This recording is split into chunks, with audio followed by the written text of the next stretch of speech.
Oh yeah, that's interesting. Very cool.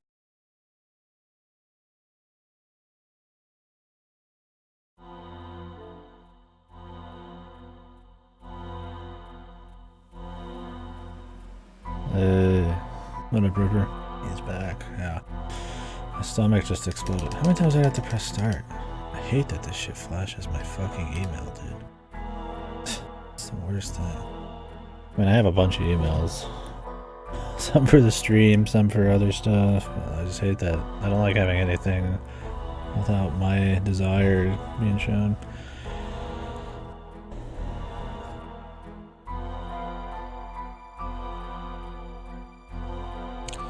How we doing, big dog? Yeah, we decided to go to Chinese buffet. As soon as I got home, I pretty much shit my fucking organs out. Pretty cool. Now I got some coffee.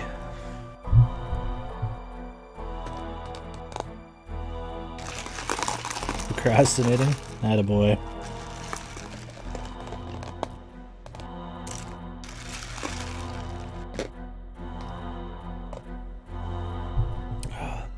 Well, are you procrastinating with Final Fantasy? You don't get an attaboy for that.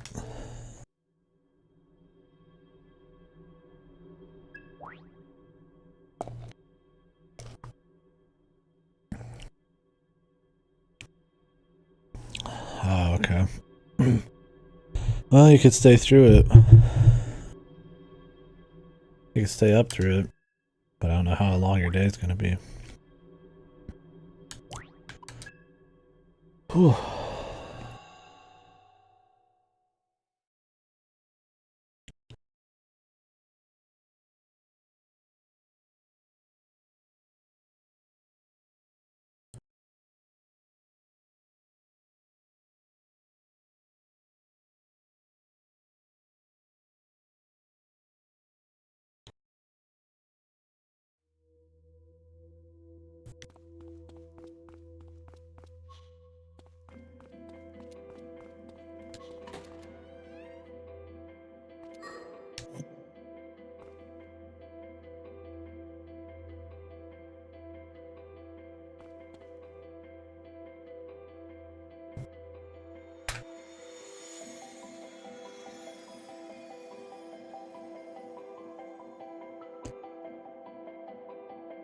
Oh, God.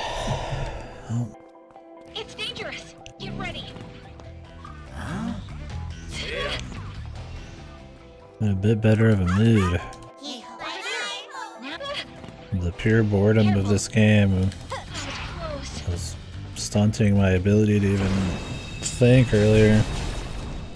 But, a break was good. Sure. Hopefully we can get into it a little bit.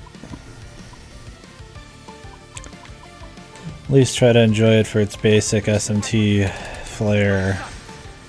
And I do like basic SMT, but the thing is, even the most basic SMT still has, I mean, more than this does. When you go back to SMT1, it still has better atmosphere and more interesting premise. And while the gameplay is maybe not as robust, it's fast. So. Is that really the plan? Work? But it's still, there's weaknesses and I guess there's demons and manipulation, so there's a little something there. Let's try to enjoy the grind.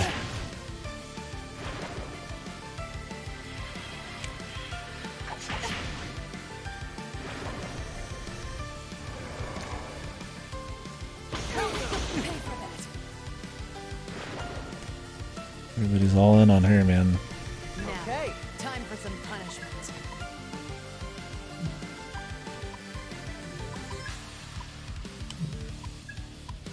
Want a piece of this? Bullseye. Let's roll. That's the ticket. You got this, Ringo. I hear you.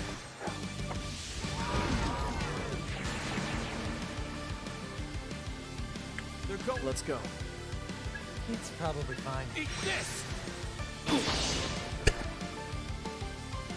Melody needs help. At least I don't lose my turn. Reset the clock.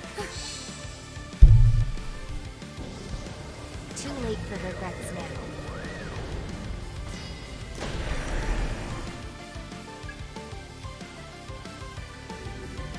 Now I'm mad. Easy shot. One down. Guess I'm out of their league.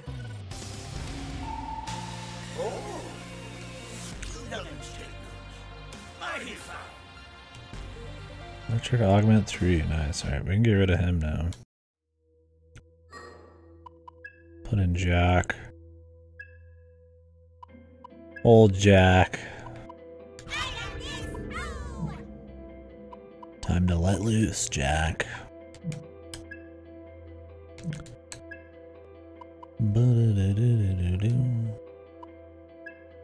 Electric augment 3 would be good.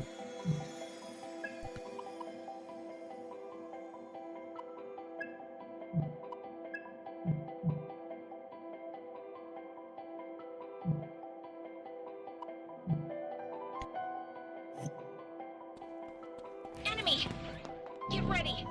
That was close. Ringo has some shiny legs, man. Got them bitches lubed up, dude. Oiled. That's an enemy! Say.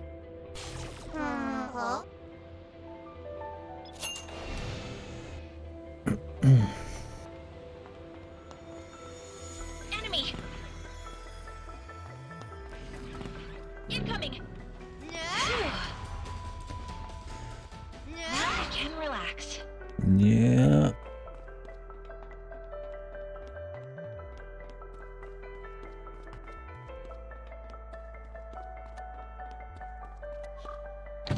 Another lock. You think the... No, it's just me being... Here I go!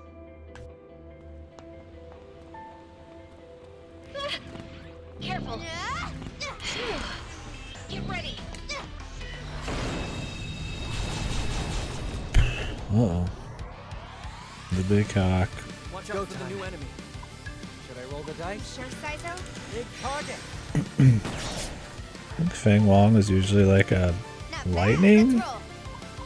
It's your call. We're just gonna do poison breath though. Lowest Okay. kill streak buys drinks. It's a risk, Melody. What's the Ninth risk? kill streak, ninth streak. Gonna try it out? What? Okay. Hope this works.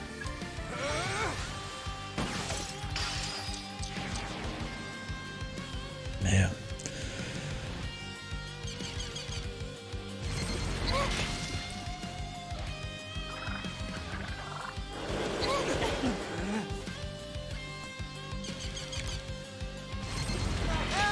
Got nothing on the weaknesses. Jesus. You're too reckless. They got me good. That's gonna get you killed, Saizo. Could be better. Time to improvise. Don't count me out yet. Initiating sync. Who's That's alright. Stomach's killing me. I'm still in this. Watch their reactions here. Okay, you can't die from poison. Well, now. That's nice. Give him hell, Ringo. Accessing data. Come on! Just Holding getting up, Melody. started. Don't count me You out. shouldn't take that much punishment. Okay, Just getting enough. started. Lowest kill streak buys drinks. Go, Arrow. Lowest kill streak bites and drinks. Some action. Take him down, Arrow. Shut the fuck Beat him up. down. Let's go with that. Worked. Come, my beloved Star Students.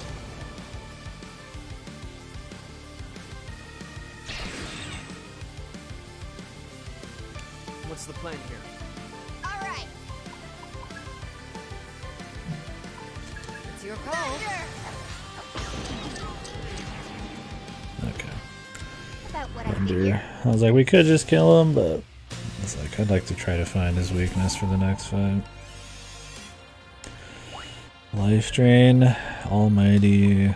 Life Drain I don't think has ever been something I cared about. It's always just too damn weak, man.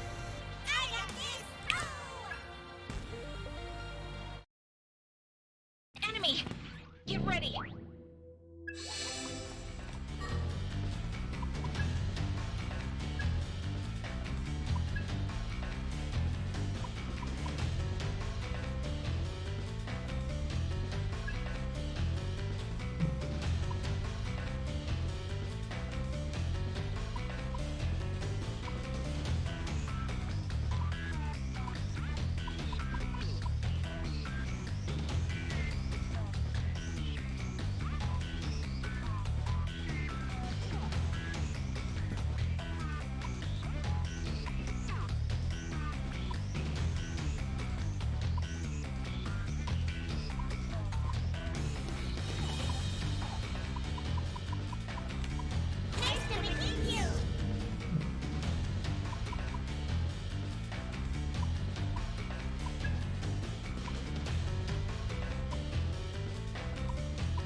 It's got pretty good damage.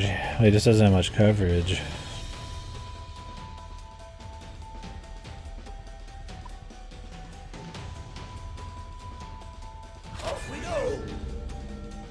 This guy just doesn't have a very good kit. When I could get Zon, I'd have Zon, gun, Dia, and physical. Because at this point, I almost care more about having a weakness than or like to use on somebody than I do actually like. I lost my train of thought, but yeah, care more about having a weakness than I do having like a strong attack because you just get way more out of it. Like yeah, 7 at the strength is good, but like a weakness is always better. Also, this dude's weak to 2 things. At least Melon Frost is like immune and then some to 3 things, which is pretty nice.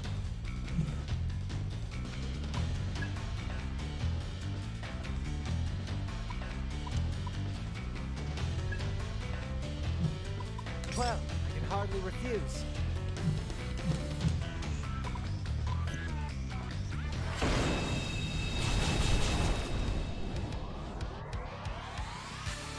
Begin. Sure, give that a try. This ought to be fun. Ooh, ouch.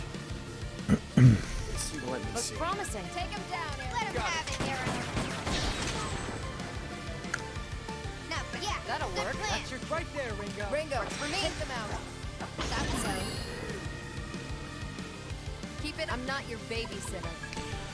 Think this I'm not your baby mama. Dance!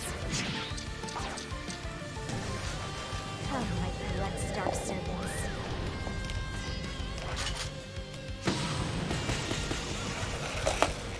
Dinner time!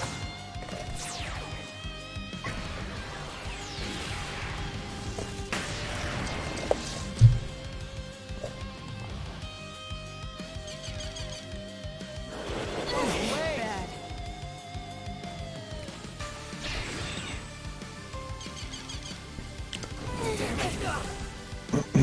Man, these big boys, they need to be focused down. in for the weakness. They easily do the most. This is easy shot. Nice, I got this.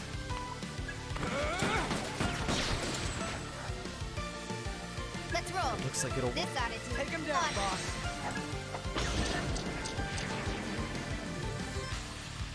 Dance! I'd say that wasn't half bad.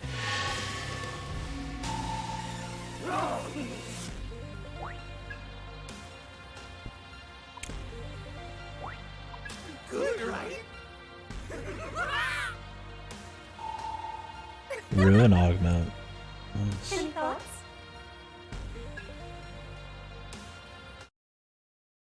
You okay?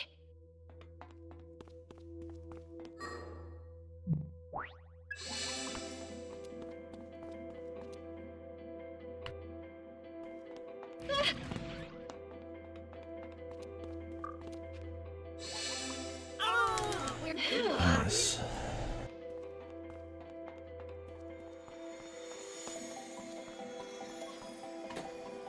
Look out!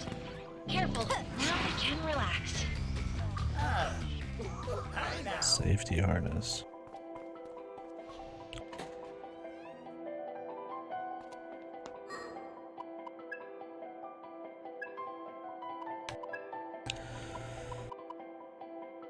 HP. I mean, that ain't too bad.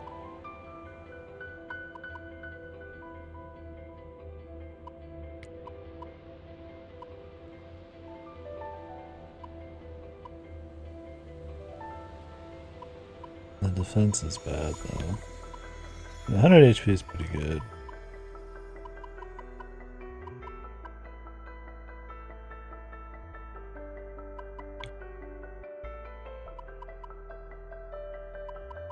More mana. Less likely to be filled with poison, paralysis, dread, bomb.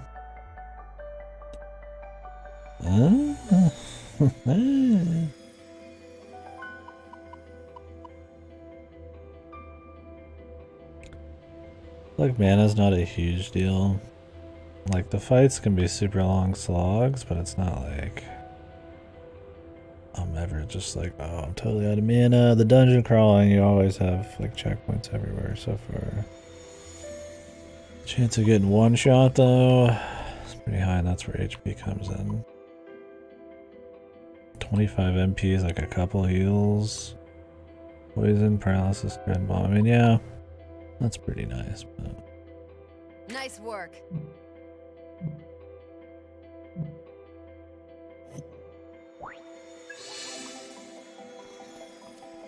still a little HP. HP is pretty valuable in some games, man. Get ready. Now we can. Let's take it. Good, right? Sometimes the only risk is getting one shot in some games. Incoming. Like maybe you have the healing to keep up, but you just can't take the single hit, right? I'm ready whenever you need me. Easy shot. That's gotta hurt. You're fine. I'll get serious. Go for the weak spot. Ringo, take them out. Here we go. Take damage. Well done. Okay. Take it away. You got it. Now here goes. Nailed it. Still with me? How's this gonna go? Get lost.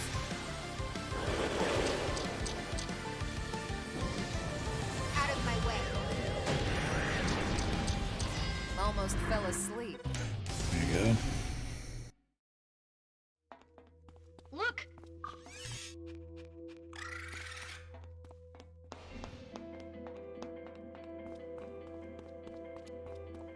Enemy.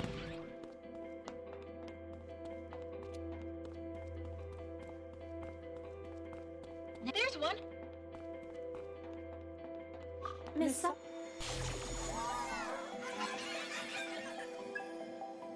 You can have him, dude. As long as I'm getting new guys, man, I don't give a fuck.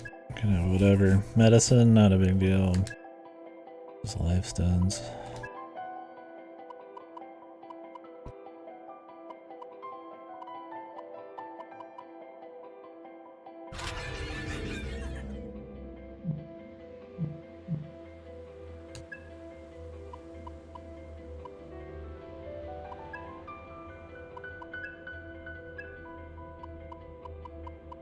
What does this motherfucker even have? 2 hits of physical? I don't think I have a physical augment or shit in here.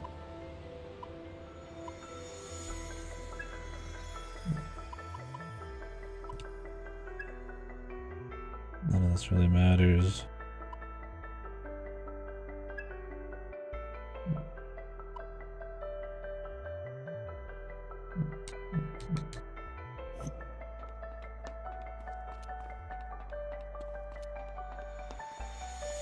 Enemy. Careful. Now we can relax. Careful.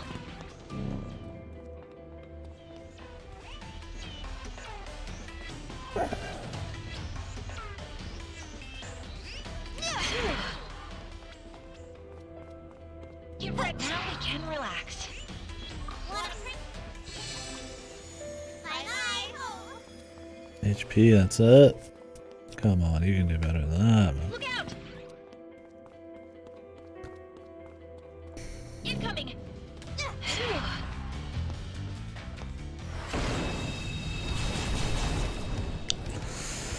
Shit, Sandman. Watch out. Our guy. Might work. Want a piece of this? You know Let's what go with that. It's all you. Let's see some action. Let's go with that.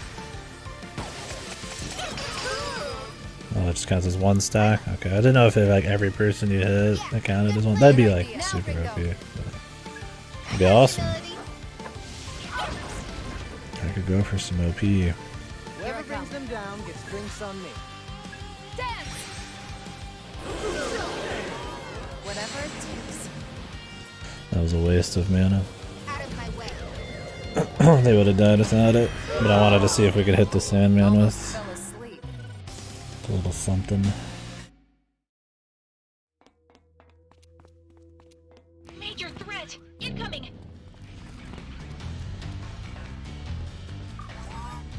Now we can relax. Enemy! Incoming! You can't. Don't stop now. See ya.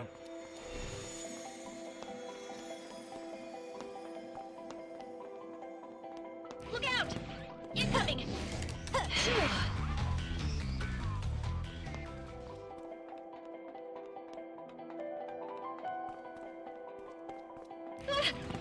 Incoming!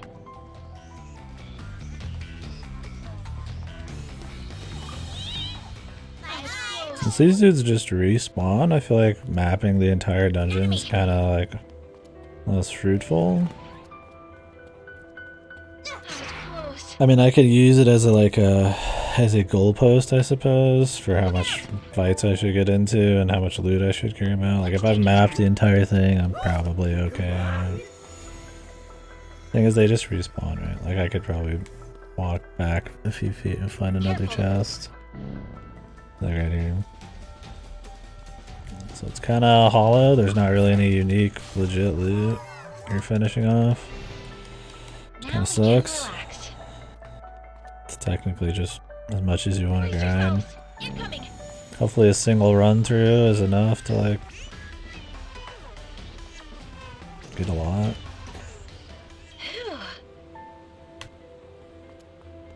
Say.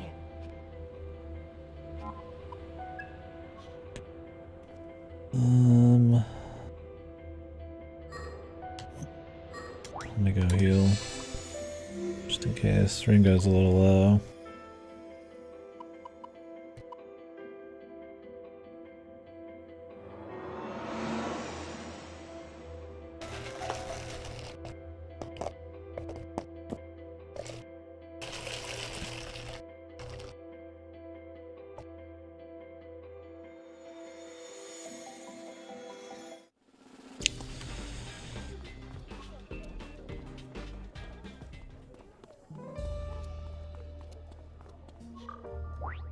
Welcome.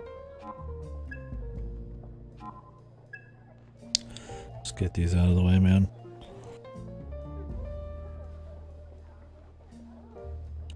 Mr. Beer. Mr. JRPG Beer. What can we do? Say. Right. Whoa. That's right. Huh. Right.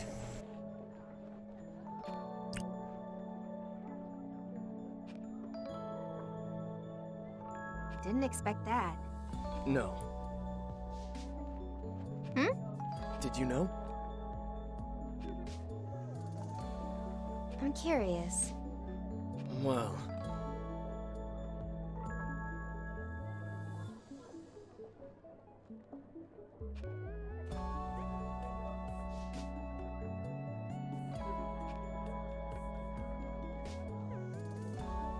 I get it.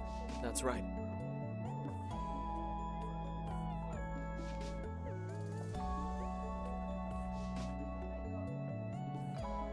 Comp's more important than his life.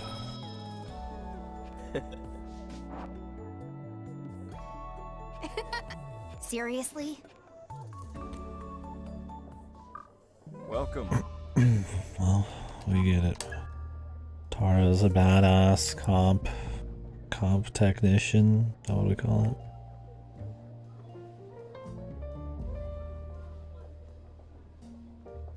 Say, What's up? well,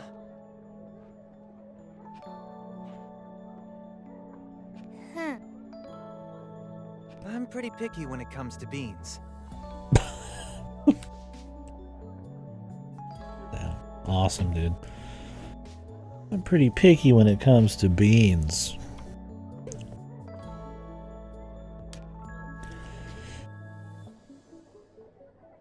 Say. Well,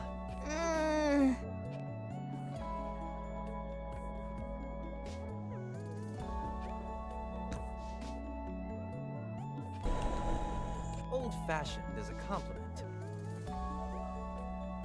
How about it?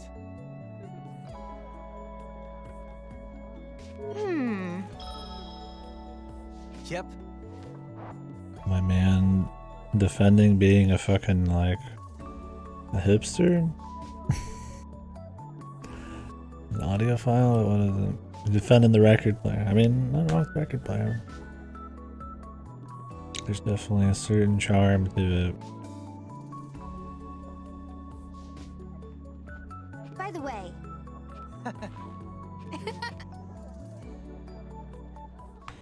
That's great. That's just fucking great.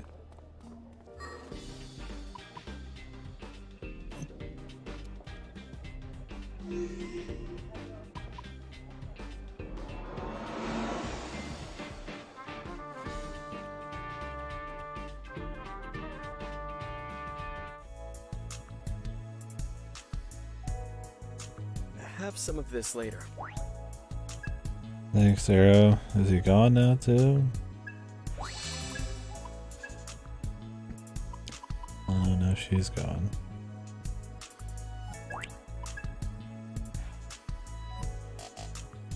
Arrow's here. Amazing. Yeah. It's horrible. Of course. This is supposed to be. Time to get rolling.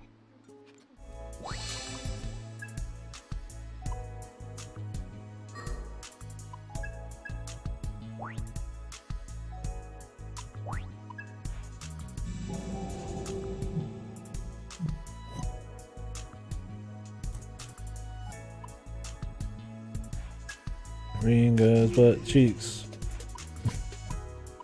She really does have like negative ass, man. All legs, dude. I guess the trick is if you got negative ass, you just wear the tightest fucking pants ever created.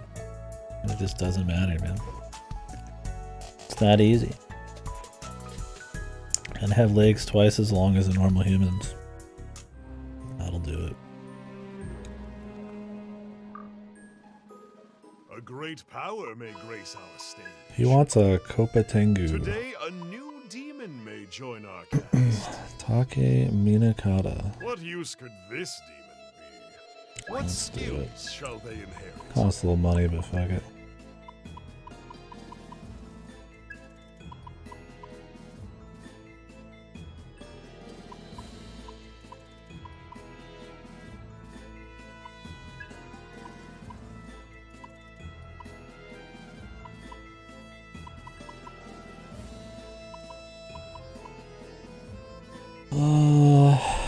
Matra.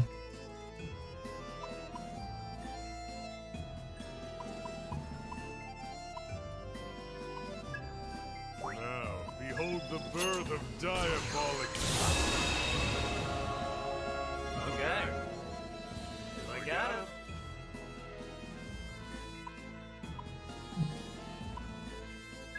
Which strikes now. Make your choice. The Gremlin and Mad Gasser. Magnificent. Go ahead. What skills shall they inherit?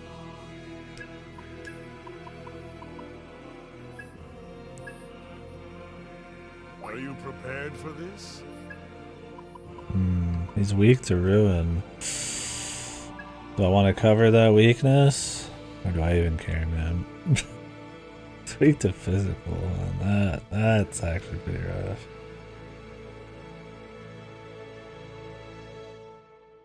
I like having more options, really, but especially in this game.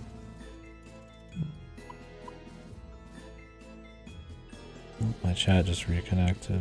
If anything's happened in the last 20 something, 30 minutes, I've missed it. Let me reload. Cool. I mean, I'd prefer needle shot, really. But covering your weakness is SMT 101, baby. I mean, Poison Brazilia's on and an attack. It's already pretty good.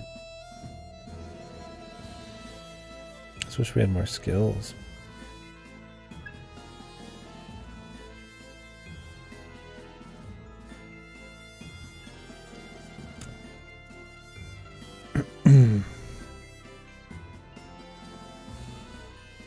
Well, there's no press turn in this.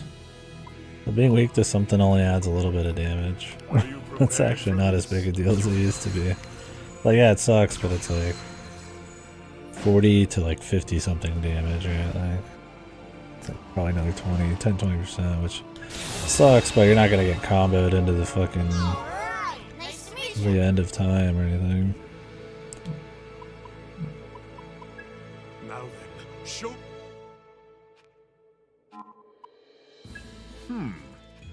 I have to give him the Kopatengu. I'll be able to resummon it. Until next time.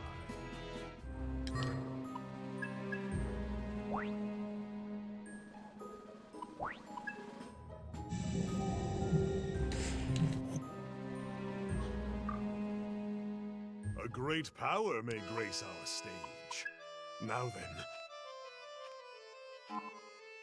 Magnificent. Oh.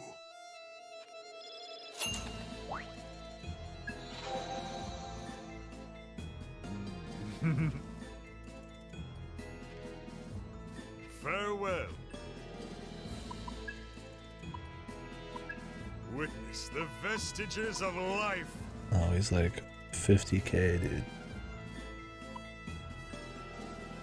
Not worth it. Which strikes your fancy? Now, make your choice.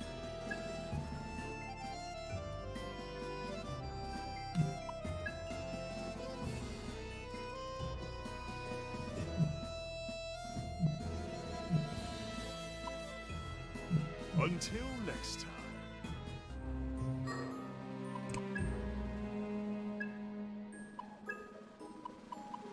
Sounds crazy. Sounds crazy.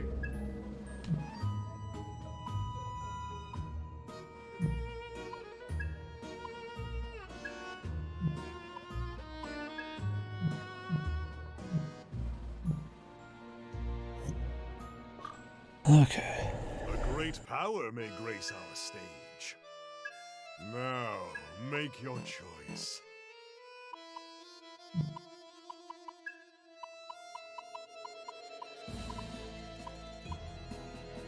What use could this demon be? Until next time. I think the resist probably counts for a lot of money or something. I bet if I would have canned the resist, I would have got... Could have resummoned him for cheap. Oh well, I'm not gonna spend all my money.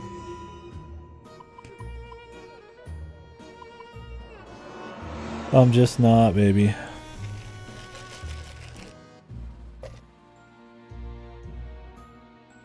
So I gotta spend it here.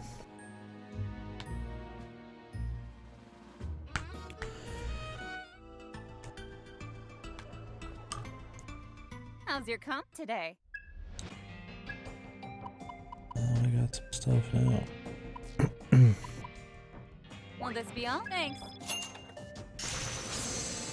Electricity bonus. Increase crit rate of skills. Will this be all? Thanks.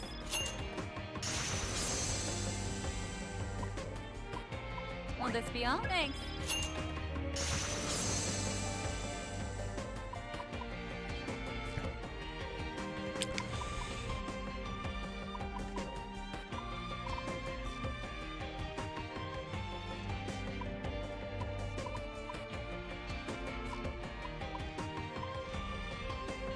Force. Will this be all? Thanks. Like double hitting on an attack's pretty good. Will this be all? Thanks.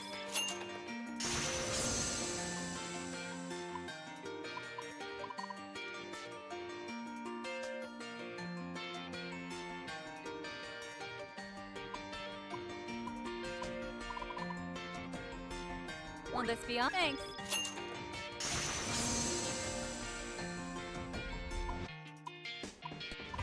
Will this be all? Thanks.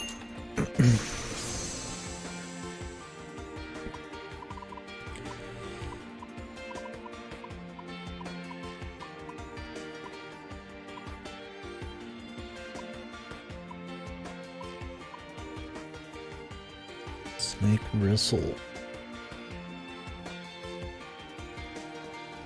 I don't know where we get some of these. Problem with some of these are if you don't get them in the early dungeons, you're just gonna like continuously not get them later on. Jackie Skull.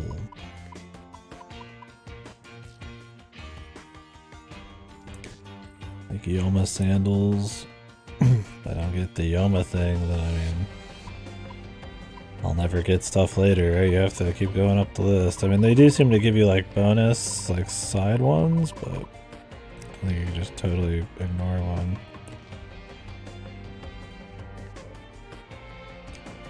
I'd like to get conversion, but I need Beast Claws. Where do I get Beast Claws? I could probably already get this.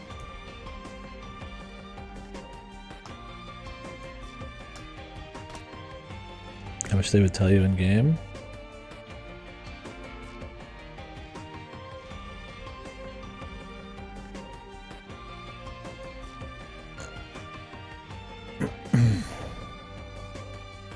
Dormars.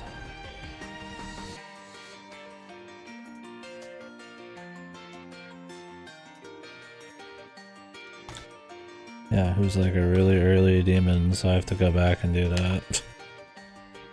I guess is the problem with this whole system. Is it like hard requires like a certain amount of grinding in early areas? Otherwise you just straight up like don't have the ability to like move on with some of your upgrades.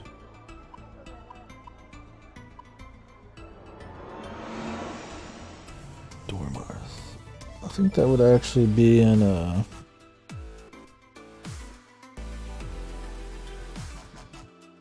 There's actually a boss here, we could fight that first. Dormarth is actually in the shipping container area, I think.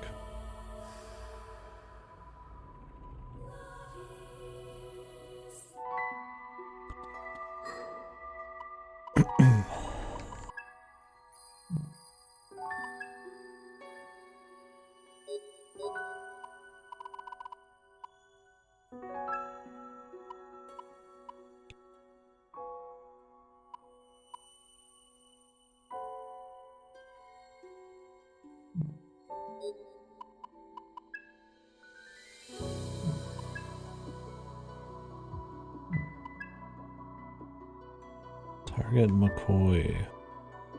Arrows area, Melanies. 2 more Mad Gassers. I guess I could do that. Where's this?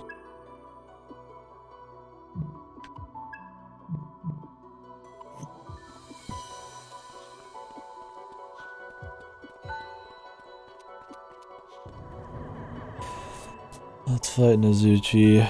We'll do the mad gas for one. Need 2 more of those, and then I guess we could do the arrow ones real quick.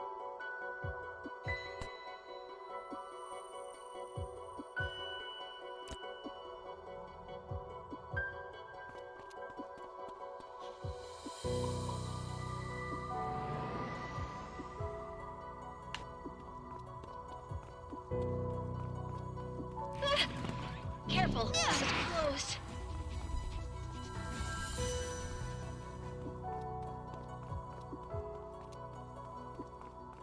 It's dangerous. Incoming.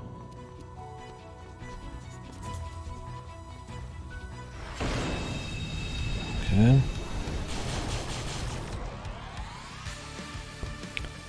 Guess we're fighting it. Could always retreat. Go time.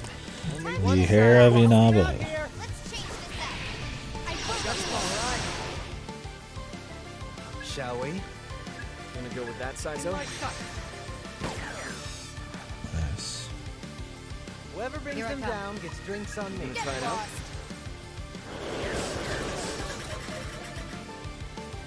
Whoever Yeah, brings them good down plan. gets drinks on me.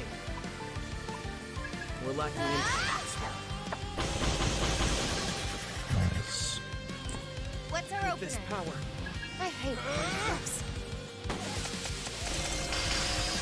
Nice. Jesus. Too late for regrets now.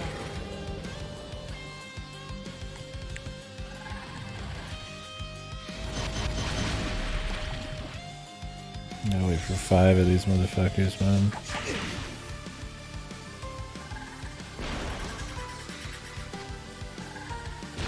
Just half a second pause after everything, man. Go time. You gonna try it out? We're lacking. You sure, Sizo? Take this. Oh, it's his chance to miss that really blows, man. Feeling lucky? Here goes. How's that? Just playing the luck game. I'm not your babysitter. Do your Leave it thing, to me, lady. Sizo. What's with an AoE? There's some, like, guarantee, I A guess. little gambit never hurt Can you anyone. handle this? And they just block almost everything. Out of my way.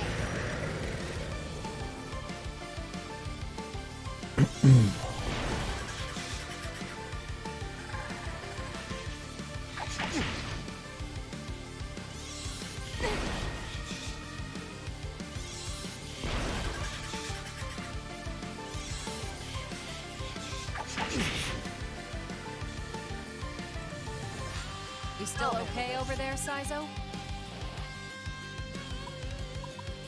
Easy shot.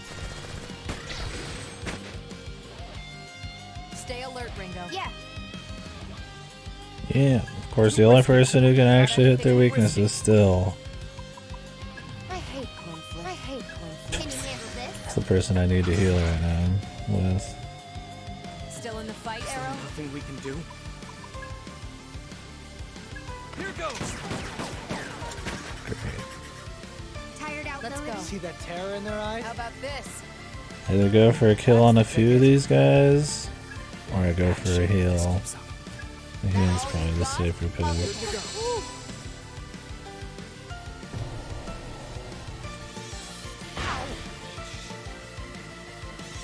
Just slower.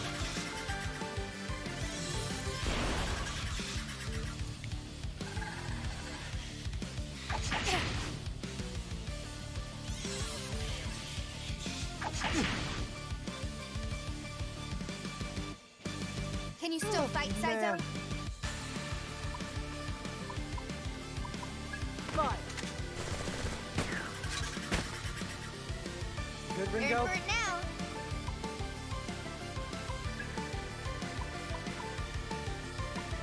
Here goes. What? I got this.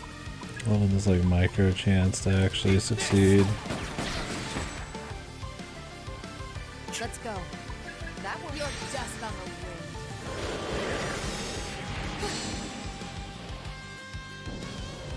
Too late for regrets now. Well, let's hope Sizo doesn't die, but I don't think he could survive a single hit.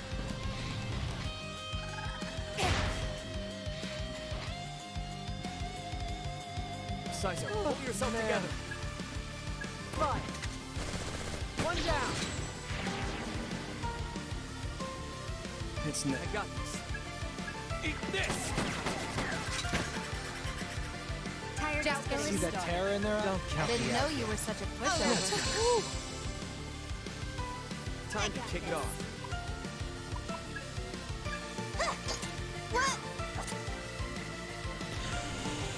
Oh, this missing, man. They got high agility, they're like 5 levels above me, they're lower in my agility. You're hurt Safe bad, than Sizo. sorry. Take Just this. sit here forever, man. Got a kick. 5 turns every fucking time until just recently. Arrow. Got it. Good. Eat this. Guess it wasn't good enough. Jesus. Whoever Here I brings them come. down gets drinks on you. I was gonna leave and go heal. Already losing all of our mana. Get a single hit off on this guy. Easy shot. Eat this. Now let's hear you like that. Take it away. Help me out Not here. much choice. I'll get You'll get whatever I'll be it okay. takes. Yeah.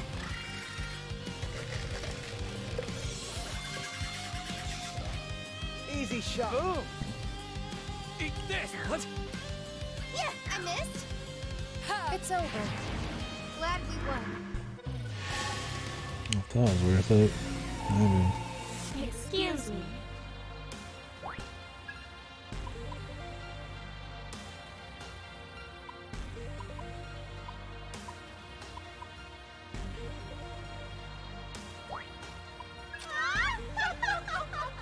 My.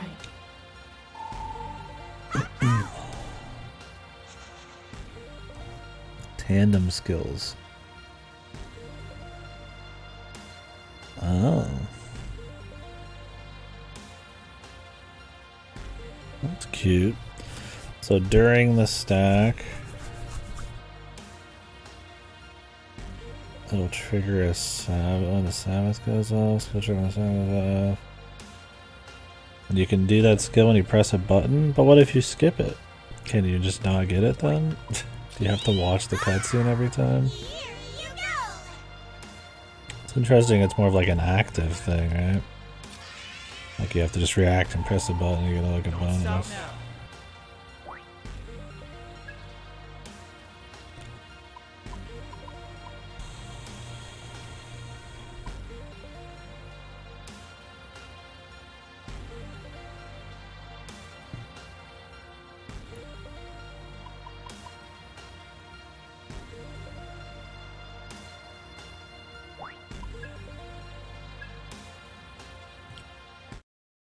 Did ya?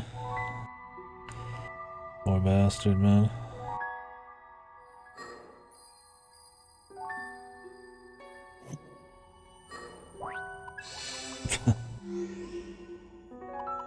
Poor bastard.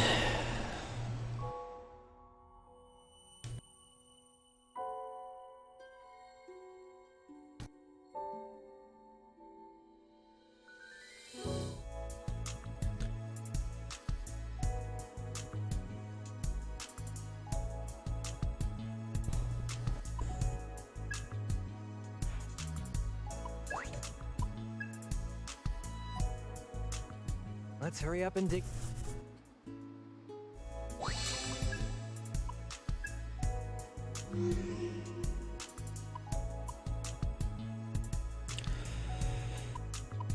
Where is this Lisa person? I don't remember to turn this in.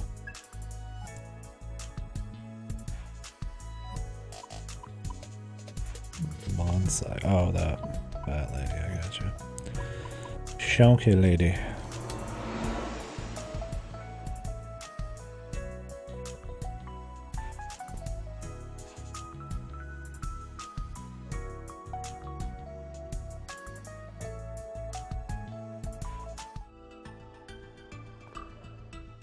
It's great to see you. Well, hello. Oh, no.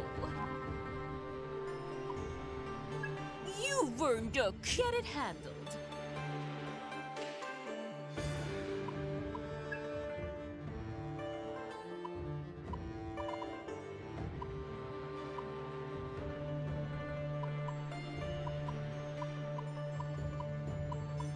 Now you can up your HP. So you get aromatic wood chip. 4 of them. But you can up your strength or intellect if you do. Okay, so I'll just save it. You can just farm stats, man.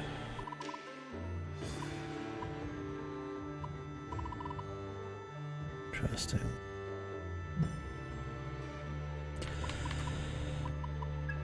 You can buy all these little items, man. Very hard, you can't use any of them. Why would they do that? Why wouldn't they just make it hard and like balanced around using items regularly? I'll just remove mechanics. I mean, I guess it's like a bonus side mode, you know, it's like a self-imposed difficulty kind of mode. I think I'd want to fuck with that on the first time though. I'd rather just be harder. And I have to think about all the mechanics.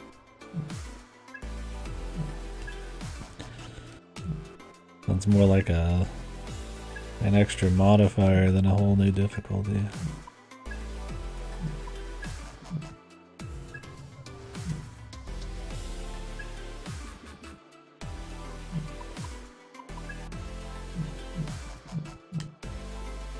Yeah, that sucks, man. I hate when that happens.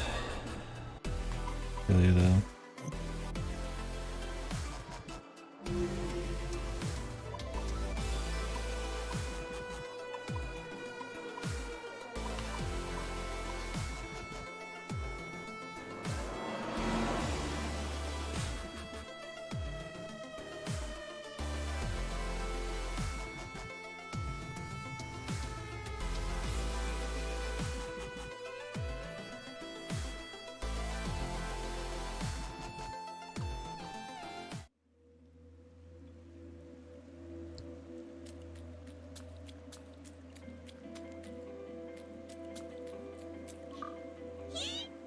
Hee-haw. It's all...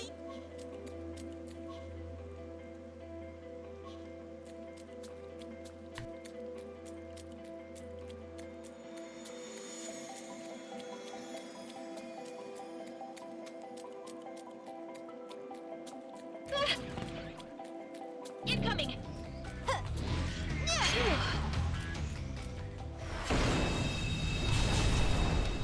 Need a couple of these ladies. Easy shot. Eat this. Yeah, wide open. You're dead. You wanted to fight? You got this. There we go. That was the only one we needed.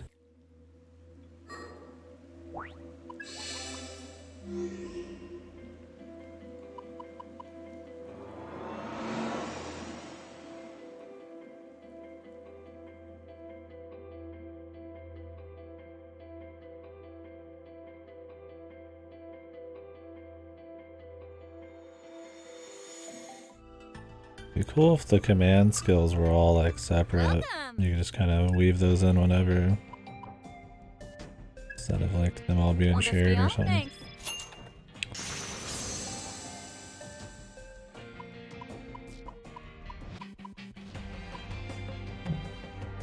Need anything else? I better see you back here.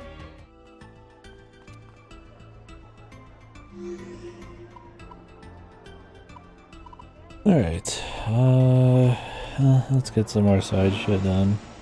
For some reason I'm in the mood. Actually turn on music when we're in these dungeons though. I think that's something I do want to regularly do here. We'll keep it SMT.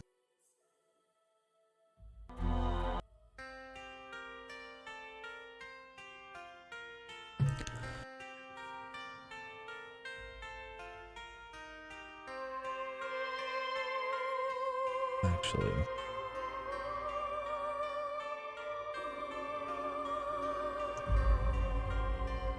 Turn off the in-game music.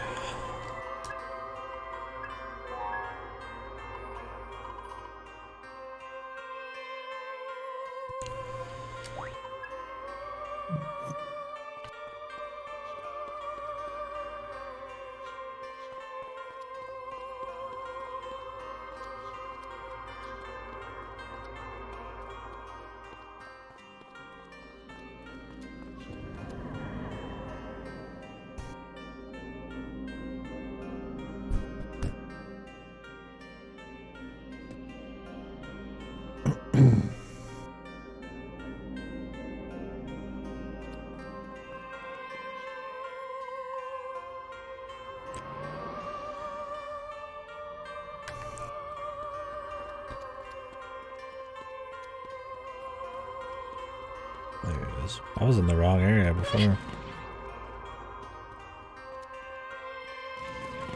Incoming!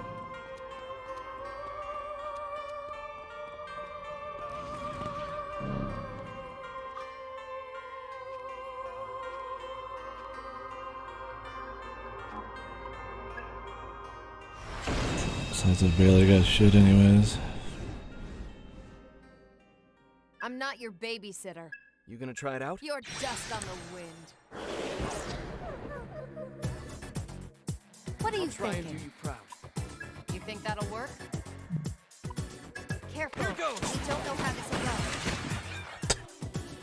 I'm gonna heal You know from what the to do. gun. I'll get serious. I hate coin flips. No wait. Thunder! Too late for regrets now.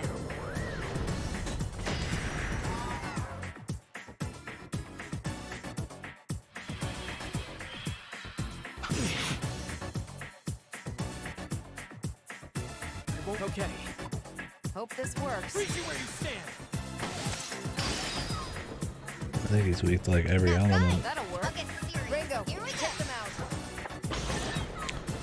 Works for me, dude. We got Okay. away. It looks like it'll. That one. I'll rip you apart. Let the rebels begin. Tear 'em up.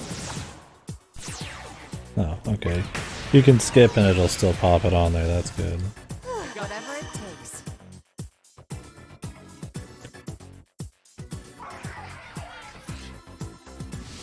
Not bad. What do you Right. think? Was it just a chance or does it do it every single time? Good idea. Does it every time? That's pretty strong. I'm not your That's babysitter. That's it, You don't have to tell me. You must be hungry. Okay, it's not every time. Sometimes, I guess.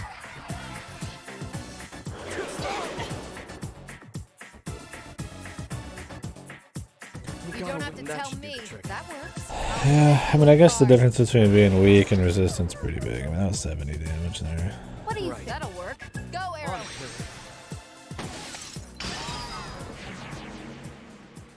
Something cursed. Keep 'em coming. What?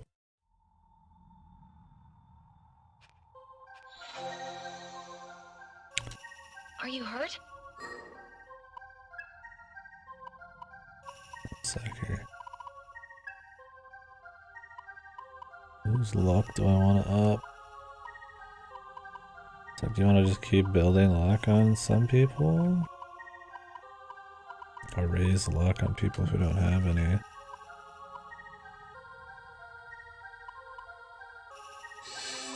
Maybe luck on people who don't have any?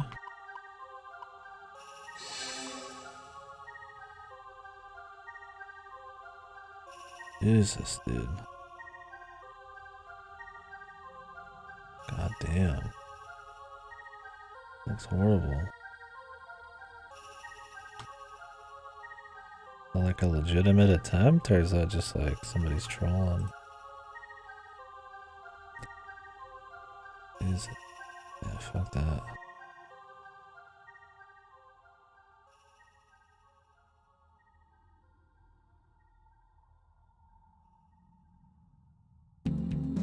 Wait for me, brother.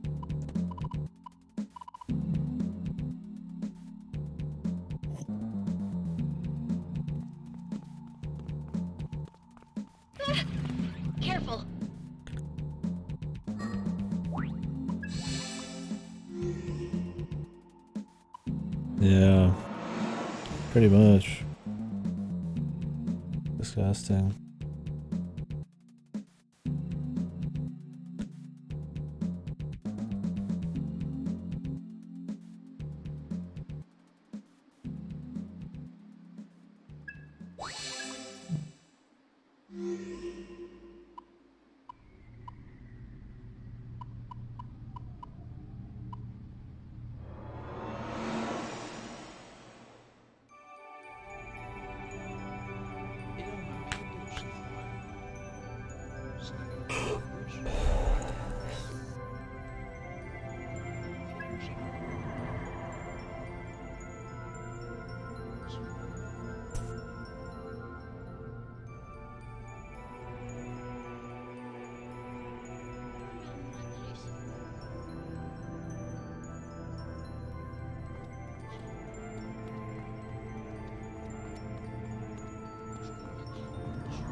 I think it shows if it's Mad Gas or...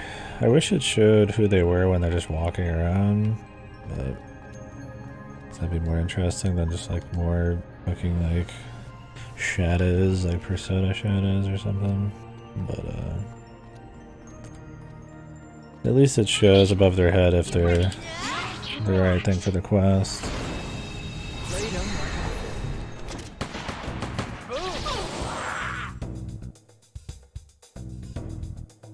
Shall we? Want a piece of this? I'm going to enjoy playing with you. With this power, That'll work. we can target their weak. Freeze you where you stand. We can target their weak points. We can target their weak points. We know. I know. We all know.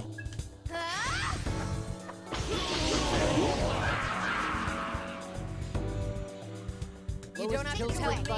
I was doing that anyway. Too late for regrets now.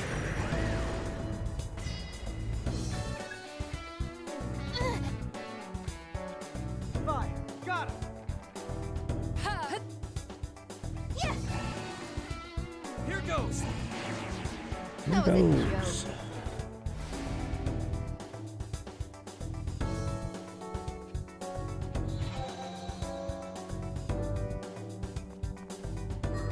What is an ancient scripture anyways?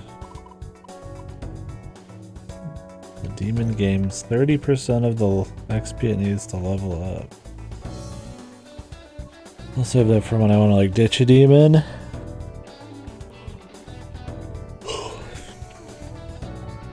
Or it's late game. When I'm like on my last demons or something.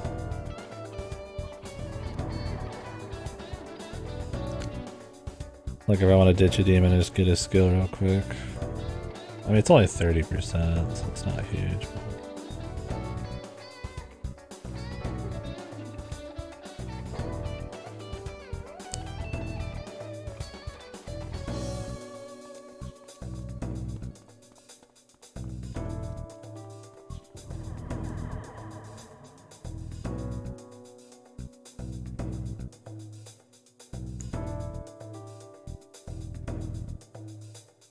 No idea where his little side boss would be. I assume it's closer to the end than the beginning, so we'll start with the back, then work our way forward. No, this is old SMT music. Don't get too impressed. Please. Please don't. Yeah, the music in this is okay, but there is no sense of like style or anything. It's not anything super standout. Like it's got some banging tracks here and there, but there's really no cohesion with like the sound and the visuals, or at least nothing really stands out to wow you with its atmosphere. I prefer the soundtrack to most other SMT games I've played.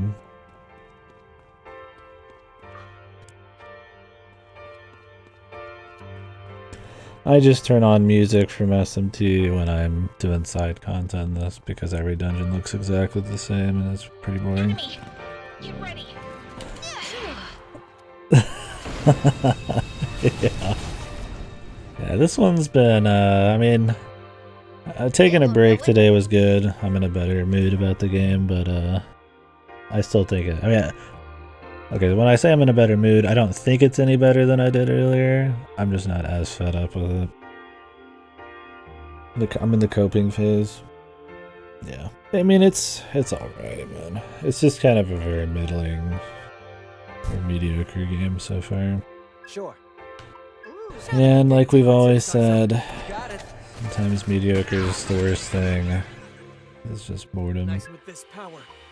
Beat him down. Got it. Got it. Ringo. I'm hoping just to start enjoying those I'm not basic your babysitter. RPG elements. Get lost.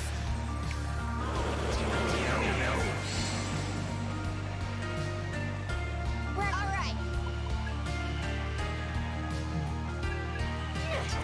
Got it. And just get a laugh or just enjoy the discussion of the game at this point. Hoping once we really start digging into it, like we've got a couple dozen hours in it, it'll start being be a bit more invested. At least hope the gameplay has evolved a little bit. I mean, it's basic SMT gameplay, which is still fun, of course, but what it changes isn't really exciting, and how long the fights take, and what like little they add. Like it's definitely not the best in the series gameplay, and it's like, well, you can still have fun with that baseline. It's like, I mean, mechanically, so the big change is, if you want to compare it to mainline, is there's no press turn, which is fine, so no turn combos. They've added this thing instead called stacks. So when you hit somebody with a weakness, it adds to the stat counter, which at the end of every turn kind of does a big AoE explosion, which you can get a little extra stack from like certain abilities, or you can get like little augments. But for the most part, in like a boss, that just means you just do a little extra damage, so it's not really that deep compared to something like press turn, which you could turn a weakness exploit into, you know, a heal. You could turn it into a buff or a debuff, or you could fuck it up and you could lose turns. So not quite as interesting, but it's different, I guess, and we'll see how it plays out. Other than that, they really haven't expanded on any mechanics, changed anything, or I mean, buffs and debuffs do damage now by default, which I'm iffy on. On one hand, it means you're going to get buffs and debuffs out more often. On the other hand, you're just doing it to do damage and hit their weaknesses instead of actually focusing on the buffs and, or the status elements. I mean, I meant status elements. Yeah, so it's like, I don't know. Like, I mean,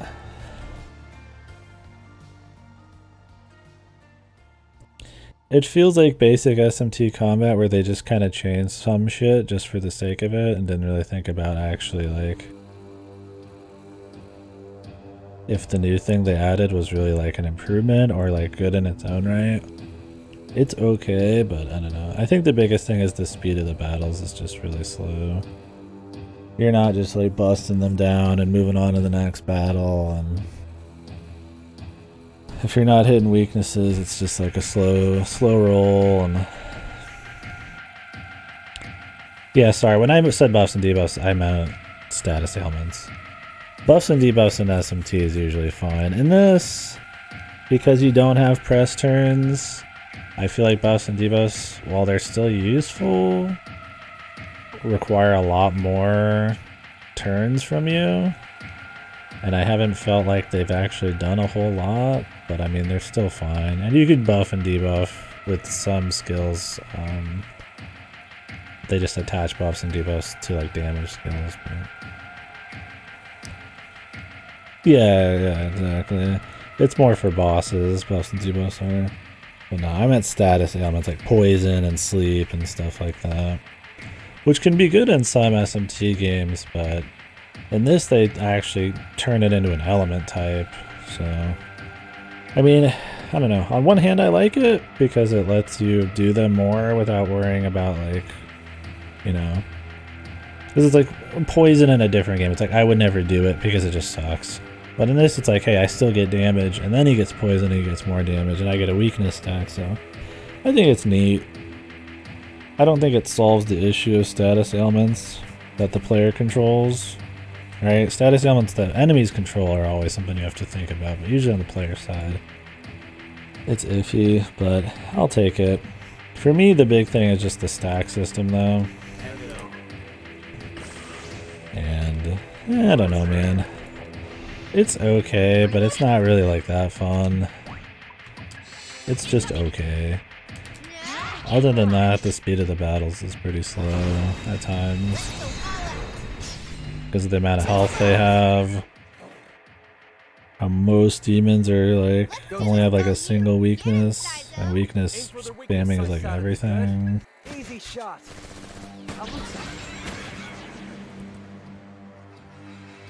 Let's go. Ooh, that'll work. Let him have it, Arrow. I guess, I mean, it's too early to say. I'm too early in. I guess the initial thoughts right now in the combat are, it's fine. It's not the biggest problem with the game. Still with me?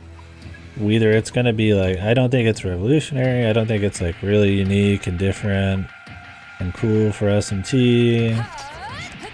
I think it's just making minor differences to like combat. That doesn't really change how you play that much. Just how they kind of like carry out a little bit. So like, there you go. I did 2 attacks. And then it does a little explosion afterwards. It does more damage. Yeah. That's the thing, is the stacks, like she gets an extra stack when she does lightning. So there's obviously like a little synergy there. That's what I said earlier, is I feel like right now it's like I don't have many skills. I don't have many augments. I don't have any ways to like really get stacks other than just raw weakness exploits. So we'll see by the end how good it is. But as of right now, it's like the most basic SMT with like a couple mix-ups. And I don't know if the mix-ups are really even better than stuff that SMT was doing 20 years ago, so we'll see. The bigger problem with the game is story, the world, just the atmosphere. I'm not engaged in the story at all. Although some of the music's okay, none of the atmosphere is just like, it doesn't grip you. It feels just tacky and it like it's trying too hard most of the time. Most of the story is told through like just hours of exposition sitting in rooms and shit. The scale's too big immediately. It's immediately starts with apocalyptic MacGuffin finding and shit. And cliches and tropes and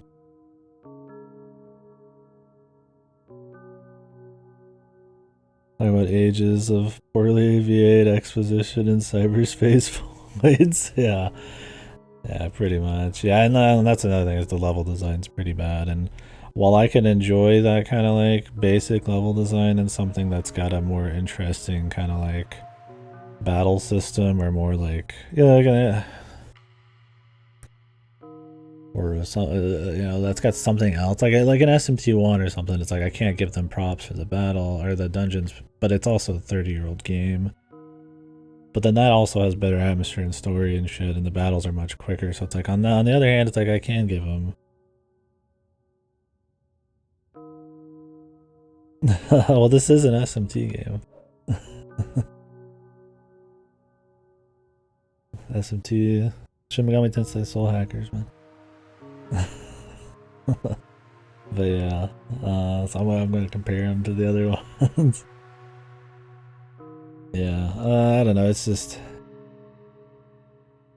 I feel like for a game made in 2022, dungeons having no mechanics so far, like all of the side dungeons being like just the same colored cube worlds. How many fucking cube worlds are there in JRPGs? Like bazillions, right?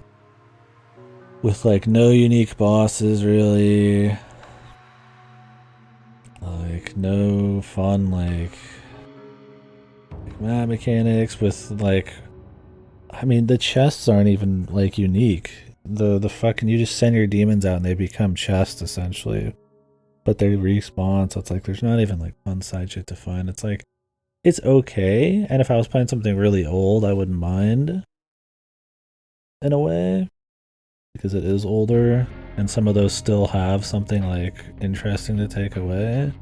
But something in 2022, man, like this dungeon design. Like I can brain off and enjoy it in a way if the basic combat's good enough, but like, I don't know, dude.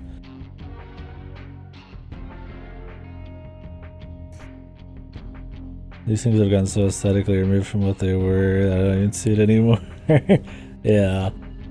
I mean, mainline, like SM25 still got, it was still there. And obviously, you know, your spin-offs like Soul Hackers and stuff still look like it. This one is super removed though. Yeah. This one just seems like SMT because of the demons and the combat more than anything. I don't know. I don't mind like an aesthetic leap for a spin-off, but there's something in the overarching like umbrella of what is SMT that I value, and a lot of that's like atmosphere, fast, fun combat, some kind of RPG backend that's interesting, whether it's demons or like, and you know, Digital Devil Saga, some kind of interesting like customization or something. And like maybe a halfway decent story, so it's like this is missing too many of those factors, on top of really not having an interesting like aesthetic in the first place or atmosphere. Incoming. Now we can relax. Well done. Oh, see ya. Let's negotiate. Huh?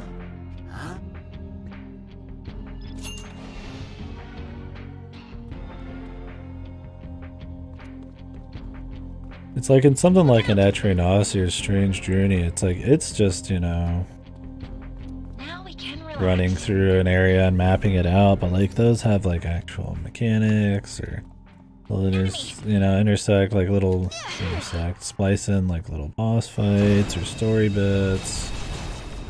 There'll be different themes to each of them and stuff, but this one so far is just like Get him, Sizo. All yours. Let's see easy shot.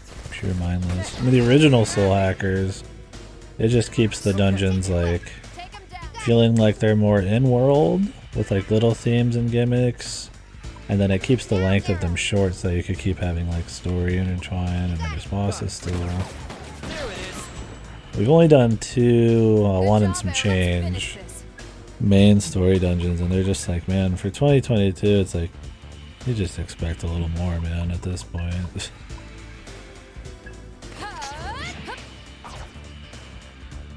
Let's roll.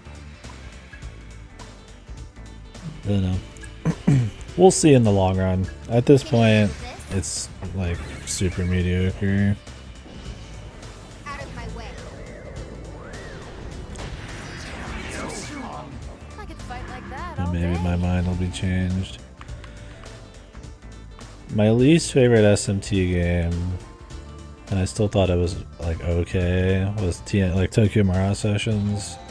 And this is made by the Tokyo Mirage Sessions people, so is it a surprise? Probably not. I mean, it's...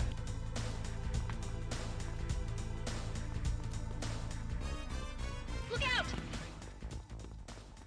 I think they're just kind of That like, was close. they're a little weak. Missa, goodbye.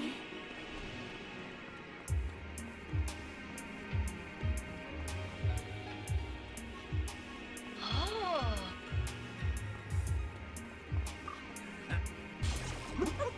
I want that. Be nice to me. Yeah.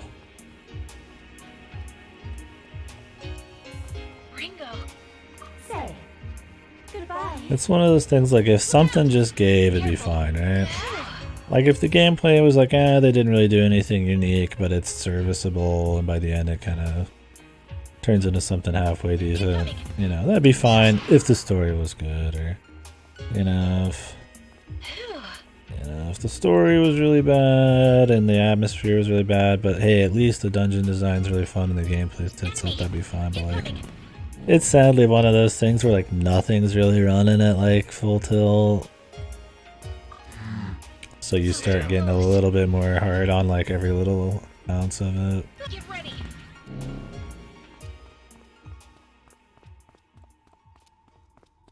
Like the first day I played this, I played like 2 hours. I feel like I needed like a fucking a big break, man.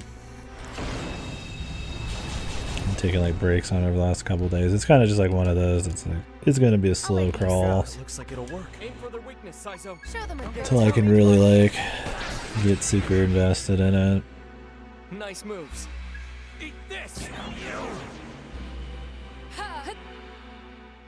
Yeah, got him. Out of my way. Russia. We'll see. almost. Every side dungeon is, yes.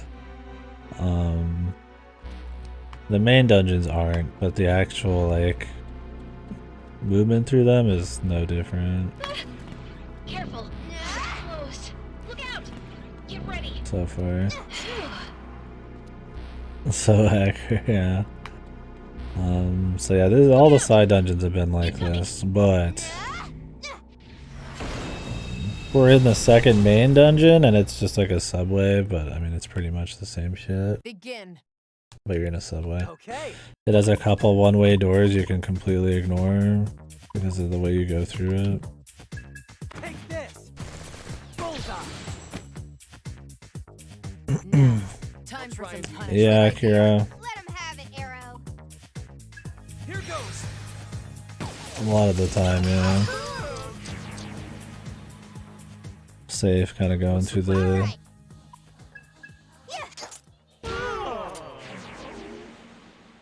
Going through Nice the work. Good night. emotions. I mean, I expect a little bit more out of Atlas and from an SMT sequel, and something that has the balls to call itself Soul Hackers 2. And Soul Hackers 2 is like one of my favorite SMT games. One of my just favorite games. I like it a lot. Over there. That they had the balls to even call this 2 when it's like pretty much has nothing in common with it outside some names. Doesn't have any of the same like spirit. I just expect a bit more than, yeah, some kind of like random Steam, you know, fucking mid-budget RPG. Nah, Xenoblade was better than this. I had a lot of problems with Xenoblade 3. I still liked it, but Xenoblade Chronicles 3 had an issue with not being ambitious enough and playing it way too safe for something that's... Let's take it. That while it used to be special for, like big scale, crazy art direction, shit like that, that's been done a lot now. Stuff like Elden Ring and Breath of the Wild, SMT5 does that. So just doing the same thing as Xenoblade Chronicles 1 and then still having a lot of like not the most fun combat and kind of shitty menus and not really being ambitious with the world exploration, like it's just, there's not as much of an excuse for it, but it still was a good game overall.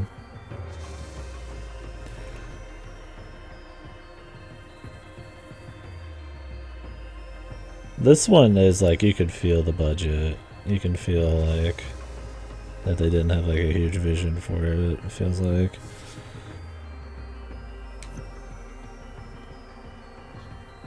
They just like, yeah, they're like, yeah, we'll just make really boring dungeons or something, right? Or Goodbye. we'll just fill it all with exposition. There won't be like that many, you know, cutscenes to deliver any of this. And it just feels very just kind of budget lazy. Xenoblade didn't feel budget, it just felt like they were resting on their laurels a bit. Now we can relax. Get ready. All the budget went to SMT5, yeah, pretty much.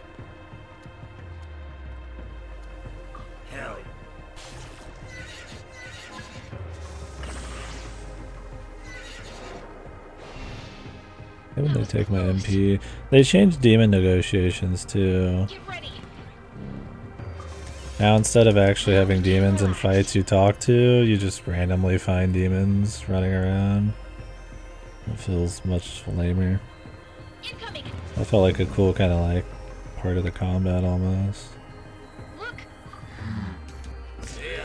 Yeah, I know what you mean. I mean, there's a lot of those like throwaway like hoteliers or something where it's kind of just like low budget JRPGs that are playing it safe. You can find 1 million of them on Steam just sitting around.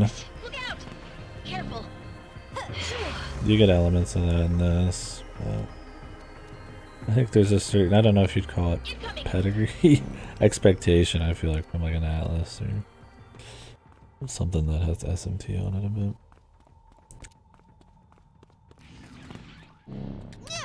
And I'd give those mediocre games the same shit that I'd give this, right? Like they're immune from it. If anything, I'm just more hard on them. That demon. Easy shot. Damn, it's over. I could fight like that all day.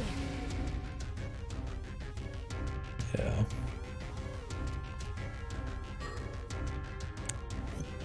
Yeah, it stings harder because it's called Soul Hackers.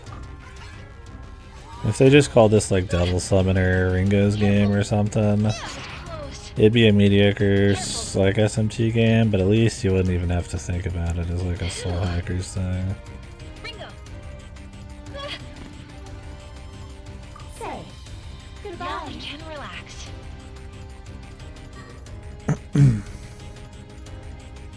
Because I mean, the fans of Soul Hackers aren't gonna like this because it doesn't even have the same spirit. Like, yeah, it's gonna of course change the art style drastically, but you could still like try to gather some of the same spirit. Maybe the tone, you know, the smaller scale of Soul Hackers, the more personal story. Trying to like explore how, you know, humans and demons and technology kind of intersect, and you know, virtual worlds and stuff.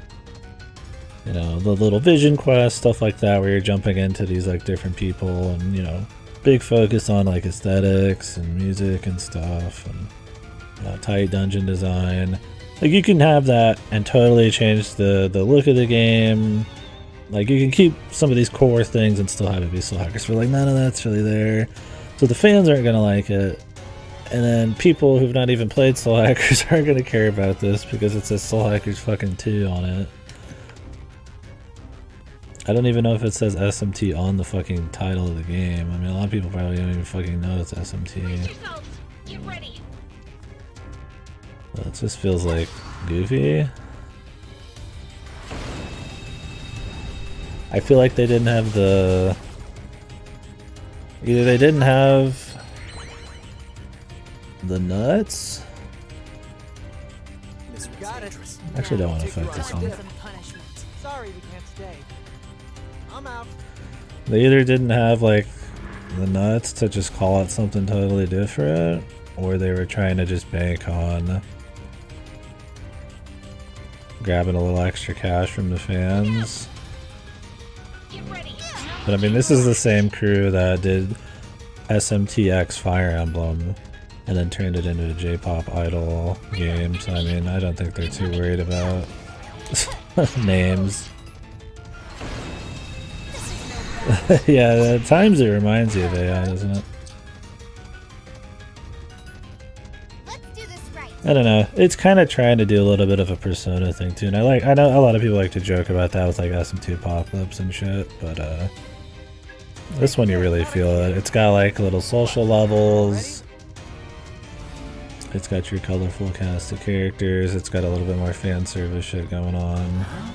It doesn't feel like Persona really at all, but like I think it's, you know, the difficulty, how a lot of the like harder stuff like demon negotiation and like weird itemization and stuff is kind of like lessened. It's a bit more straightforward. I feel like that kind of like accessibility and focus on story and like characters, and your character just showing her ass cheeks off the whole time, you know, is a bit more of like a, hey, let's get the Persona fans interested in some other games. Look out. Get I ready. don't think that's exactly it, but it feels more in line with that than really going for like a Soul Hackers or an SMT.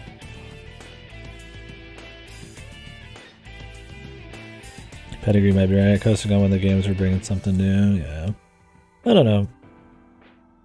I mean, Atlas, when in terms of SMT, has been pretty good lately. I mean, I liked SMT5. I think it has a few issues, but overall it's a good game that tries to shake up the core formula, but still keep that SMT kind of spirit. And they do it by changing how exploration works and scale and stuff. And I felt like it had like a real vision and shit. And then Persona 5 was like really good and stuff, right?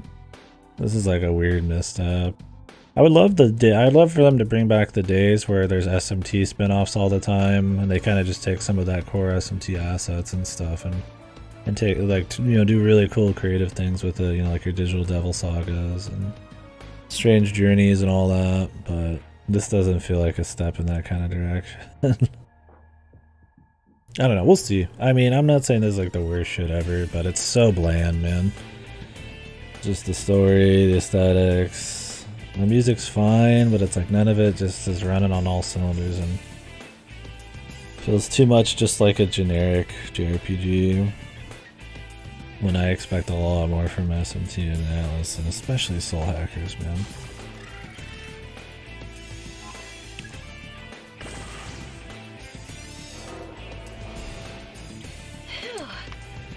Like if you just changed the name, dude, you didn't even know it was Atlas, you didn't know it was SMT. Like it would just look like kind of like a meh, just random JRPG that came out. Maybe it's got like some okay, like legs, character design, or like maybe there's a few interesting things. It'd be in the same vein as like one of your like Code Veins, right? Or your Scarlet Nexus. Those are action games, but that same kind of like budget anime kind of game, right? But it's Soul Hackers, it's SMT, and I would give those games shit, right? But they get a little extra shit because of the name and the people behind it, so. Anyways, I'm gonna go heal. I couldn't find the enemy, we're gonna have to come back and find it. We'll see. It's one of those things, it's too early to really like lay down the, the full law, you could say, right? McCoy is polluting the surrounding area.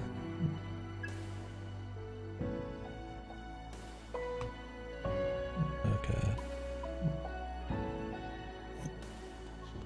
But as of right now, yeah. I mean, I'm listening to my own music. That's how you know, man. I don't do that fucking lightly, man. Like I need like something.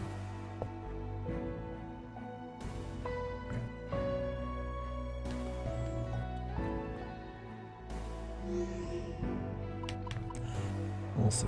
Maybe something will give at some point. There's just no particular element of it that's like actually like good. There's a lot of stuff that's just like fine, like the gameplay.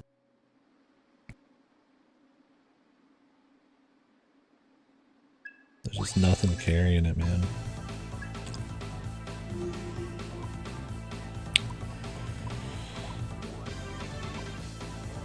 Let's try to find that boss. I'm listening to Soul Hackers 1 music. I mean, I played I don't even have like nostalgia. I played Soul Hackers 1 for the first time like 3 years ago. There was shit that still wowed me in that game compared to now.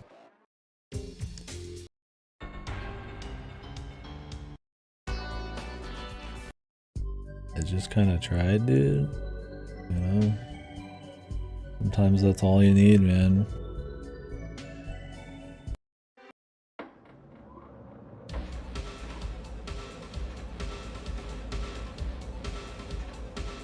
Add some soul, dude.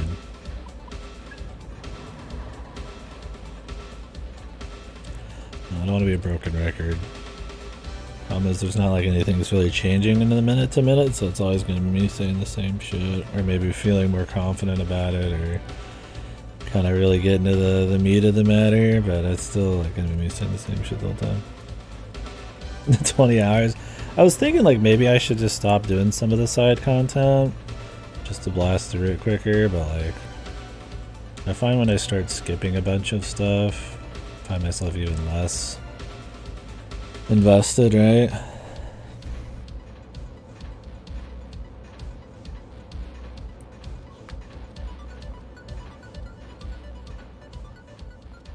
Look out!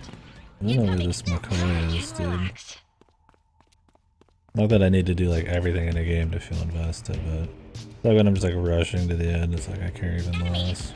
So I'd like to at least explore the side content just so I could say something about it. Like, what's the quality of the side content, you know? So far it's dog shit. It's just kill 5 boars, right? Get 5 boar asses and 6 harpy titties and kill this like reskinned enemy. He's not even reskinned, just an enemy that has like more HP as a boss and shit like that. So run through these fucking like soulless dungeons that all look the same. I don't know how long it is without side content. I mean, people mark it down as a 30 to 40 hour game, but when I see people's streams of it, they have like 8 parts at like 8 hours a piece, so I mean, it makes it seem way longer. No idea. I'm sure it adds on like a solid chunk. Yeah, see, that's my thing, is like once I feel like we've seen enough of it, it's like, okay, like... I mean, the thing about the side content is I can have fun with it because I put on my own music. And that's sad when the most fun I'm having is listening to my own music in the game. And I gotta make sure I separate that from the actual quality of it, right? Like, I can't give this game props to me listening to SMT4 music. Like, I gotta remember, like, I had to be driven to that, right? Because how fucking boring the rest of it is. Now we can relax. Yeah, we'll see. I mean, I'm sure I'll skip stuff. I don't plan on filling out the Demon Compendium.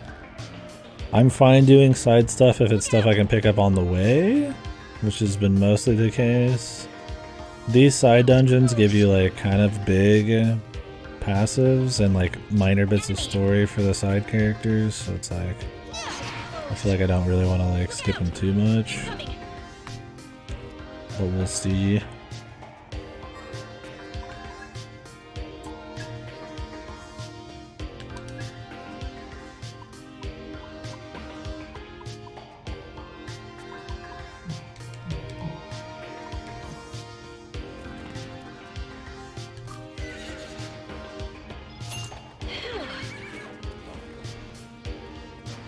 Look out! Incoming!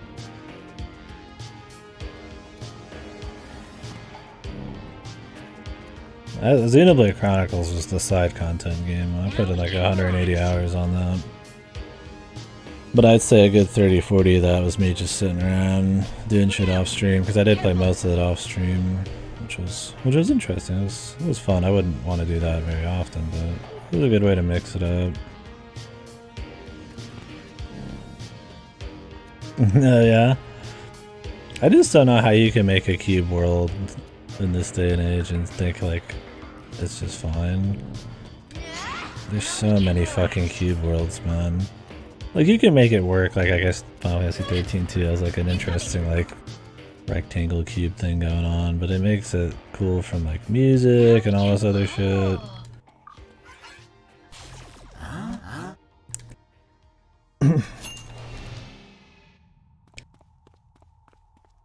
I don't know. I mean, I guess they just thought... Careful!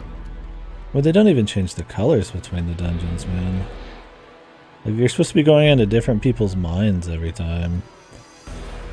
But it's the same color. It's just like, really, man? Like, not even the bare, like, just color change, dude.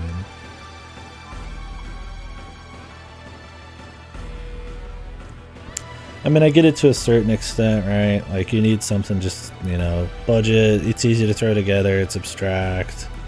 You know, we're in some kind of, like, tech, virtual mind world or something right now. But, like, man, dude. I mean, SMT3 was doing more abstract, interesting shit, like, 20 years ago in the same series, right? Like, Soul Hackers 1 was all about going inside virtual worlds, and it was more about surrealism. Like, you'd be in an art gallery in a virtual world, and then it would start being, like, the actual world was like you're inside of a weird art gallery thing. You'd be jumping into like little paintings and stuff, and it's like it was more like this kind of surreal usage of like tech shit. This is so just like over designed, like oh, there's fucking LEDs everywhere and there's squares flying around and everything's got flashing lights. It's just like it's just like generic, man. I mean, I get it, like the art gallery or something requires a bit more thought and they have to go a little harder on it.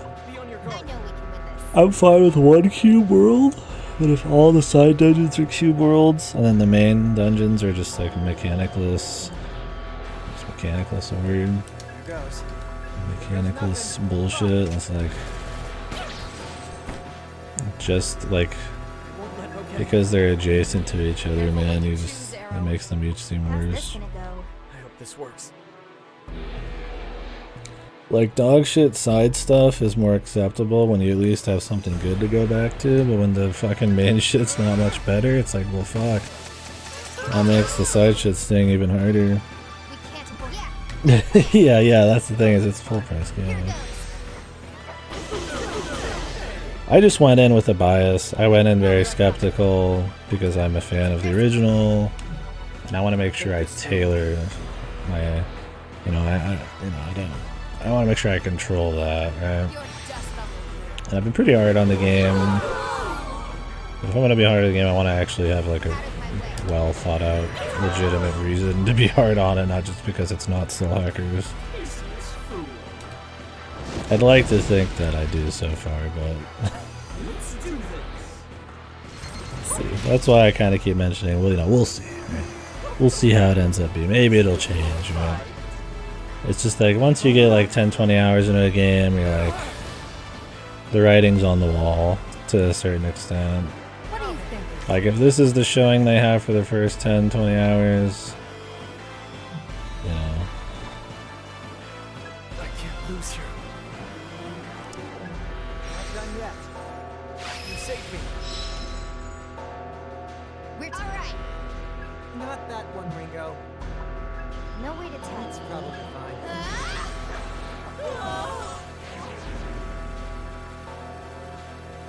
Let's finish. I mean critically, it's been panned already. How about that?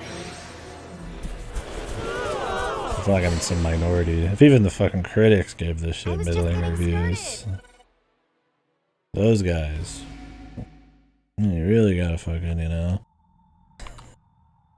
they really gotta think something's up. I'm very curious what the critics had issues with. I don't take a lot of stock in like, well, okay. I don't take a lot of stock in what critics say. It's an okay like baseline maybe to find out whether something's even worth looking into further. But I don't actually care too much. But it is always funny because of score bloat nowadays. And like the kinds of like biases for like, you know, graphics and that kind of shit and certain publishers and stuff that they'll get. That when they actually dislike something like this, why? I'm very curious to see what that is. I didn't really read any reviews because I just want to go in kind of on my own there. But I still heard like it got kind of like banned. It could be for the wrong reasons, like maybe, you know, some games they just, you know, they're going for a more classic style that people don't like anymore, but it's like it does that well, right? You know, niche. But I don't know if that's the case here from what I've played. I think it's a little weak. I haven't gotten to personally talk to a lot of people. That's the more important stuff for me. It's what word of mouth from people I trust is. But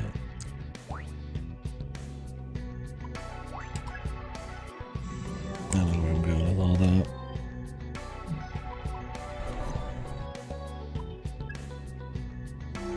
I'm trying not to be overly hard on the game, even if it deserves it, just because I'm going in with like bias already. Even from the first trailer, dude, I was just like, oh my god. So was everybody else. Because it's just like nothing like Soul Hackers, man. I mean, we called it TMS2 for a reason, right? It looks like Tokyo Mirage Sessions too, because it's the same people. And, well, I wouldn't say it's like Tokyo Mirage Sessions 2. I don't get the same vibe. It's definitely the same bar of quality. Okay, we can go back to the dungeon now.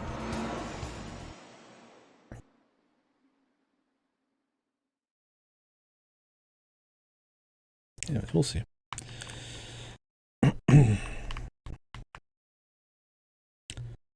I'm a big SMT fan.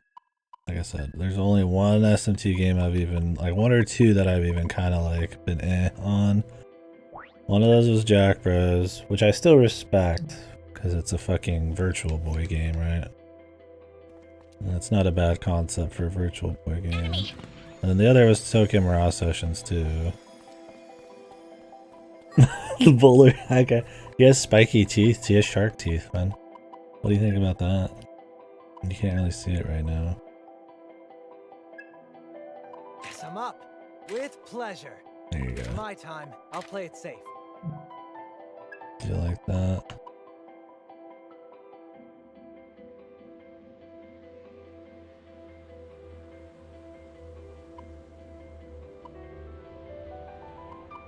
Oh, you notice when his sprite, his like actual like anime sprite's going off.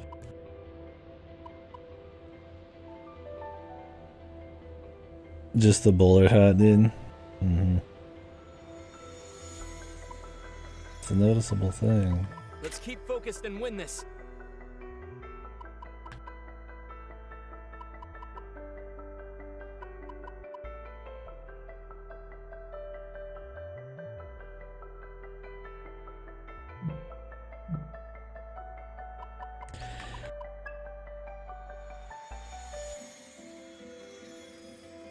Yeah, that's what I was thinking, is like, I really don't hate the character designs in this. It's like, yeah, I get why the bowler hat guy's kind of funny. Because he's just a bowler hat guy in this really mediocre JRPG. But if you played this guy, right, like, let me get a picture of the saxophone dude, right? Like, they're all... It was cool in Soul Hackers 1 because it is kind of this, like, cyberpunk, everybody's extreme kind of thing. But in this, it just doesn't have that vibe, man.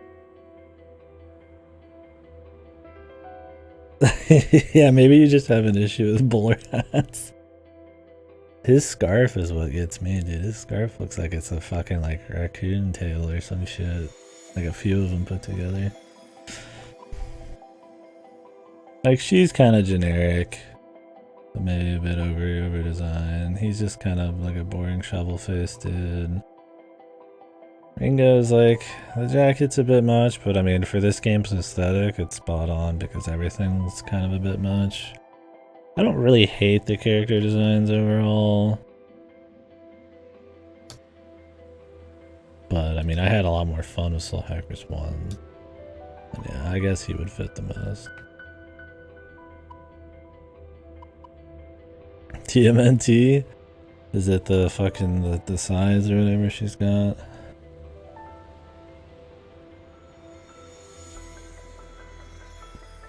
Yeah.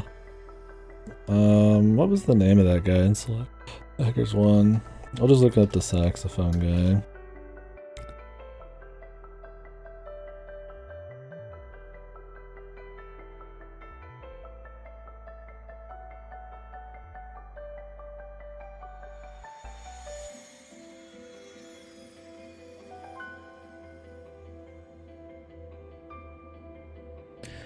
I can look up the guitar guy too.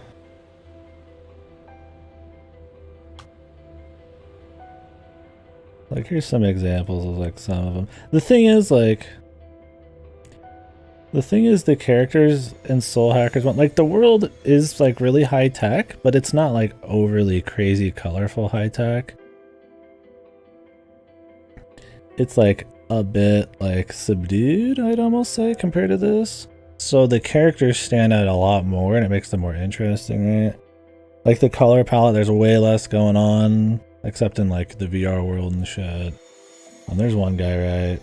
Then you get this dude who's the fucking, yeah, the saxophone comp guy. And this is like what he summons the demons out of. But it feels like a style.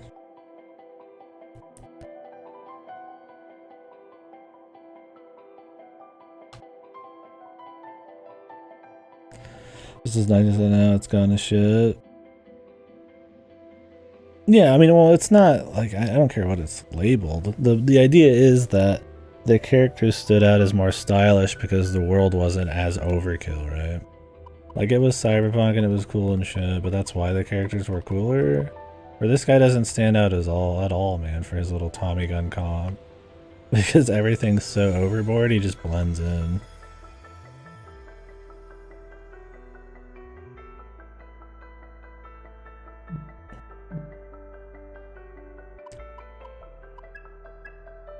That's all I'm saying. It's like, why does his character design... Why is he not cool where Saxophone Guy is cool? And it's because the world he's in is like fucking goofy shit. I mean, it doesn't help his personality and shit's not very interesting, but... That was close. It's like, you look at Saxophone Guy and like, yeah, it's a saxophone, but I mean, other than that, he's not like that much more crazy than this guy.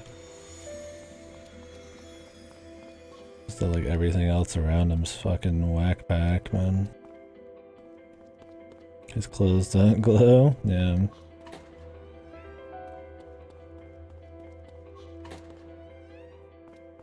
I mean, I liked the personalities of the Soul Hackers one guy, it's a bit more too.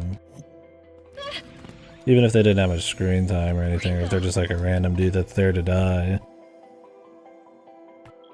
It's still a bit more interesting.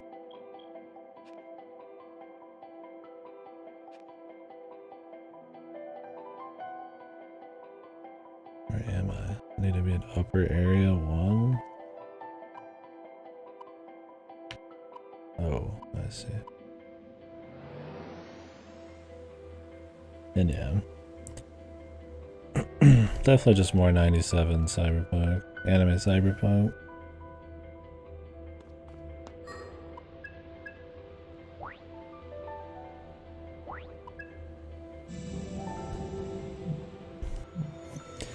I don't know, I feel like back then they were more interested in actually like talking about like the tech and exploring like interesting little tech things and like fun little ways. Like I liked the virtual world stuff and Soul Hackers was neat. Maybe it was just the aesthetics, but like they don't feel like they're exploring jack shit in this, man. It's just set in like some future area. Like the focus of this is just like the fucking like spirit MacGuffins or whatever right now. Or not, it was like actually looking into like virtual worlds and corporate conspiracies and shit like that. And maybe that's just cyberpunk changing over time. Maybe it's just this having no fucking nuts in its writing or anything. Like there's no themes that it's going for. I don't know. Point is, I don't know if that's just like a style of old cyberpunk where they actually cared to like look into like a Ghost in the Shell or a Blade Runner, or if it's just this specific instance where they don't really give two shits. Because they'll like mention in passing random like world building shit or try to pretend they're smart and talk about like employment problems in this game, but it never really like dives into it or shows it off in like a way that would stick with you. Like nothing to chew on.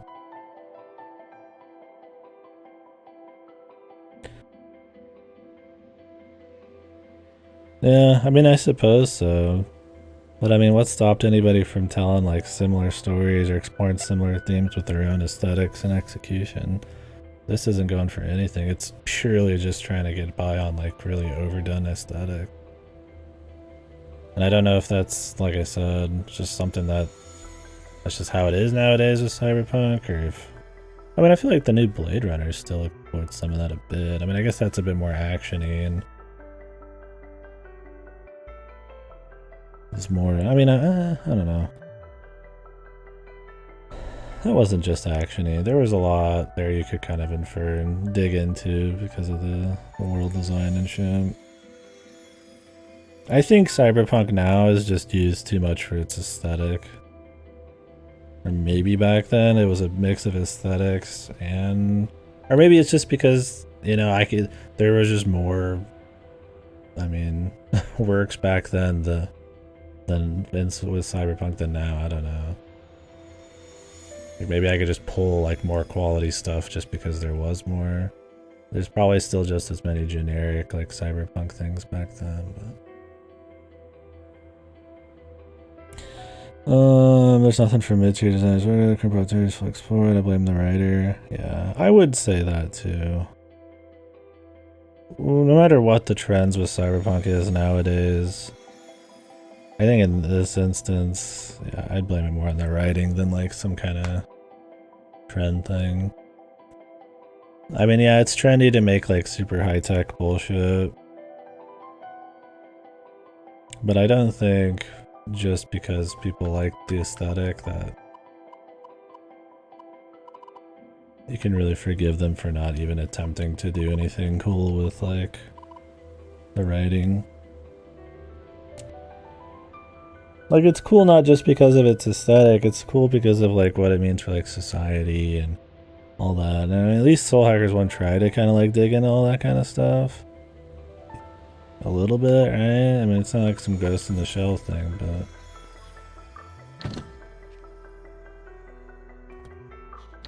Oh, I have to still find some shit. I have to backtrack. Awesome. Careful. Look out! Incoming! I don't even know where this would be.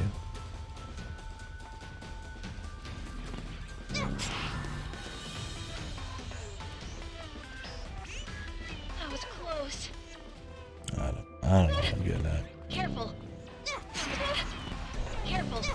I'm coping for the writers, I feel like, for some reason.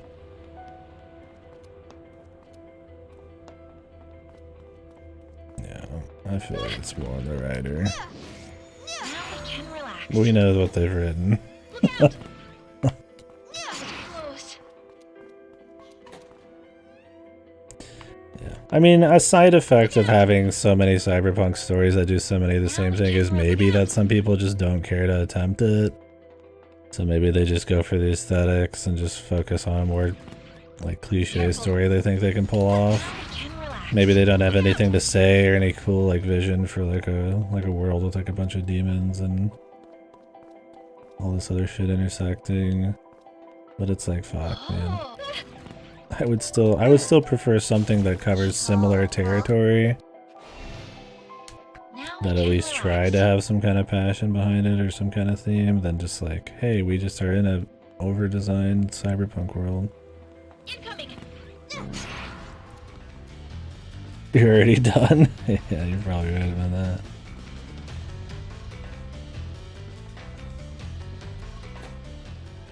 Look out! Figures. My intuition's usually only right when something's wrong. I'm detecting faint traces of blood on the floor around us. Huh. Ringo, look out!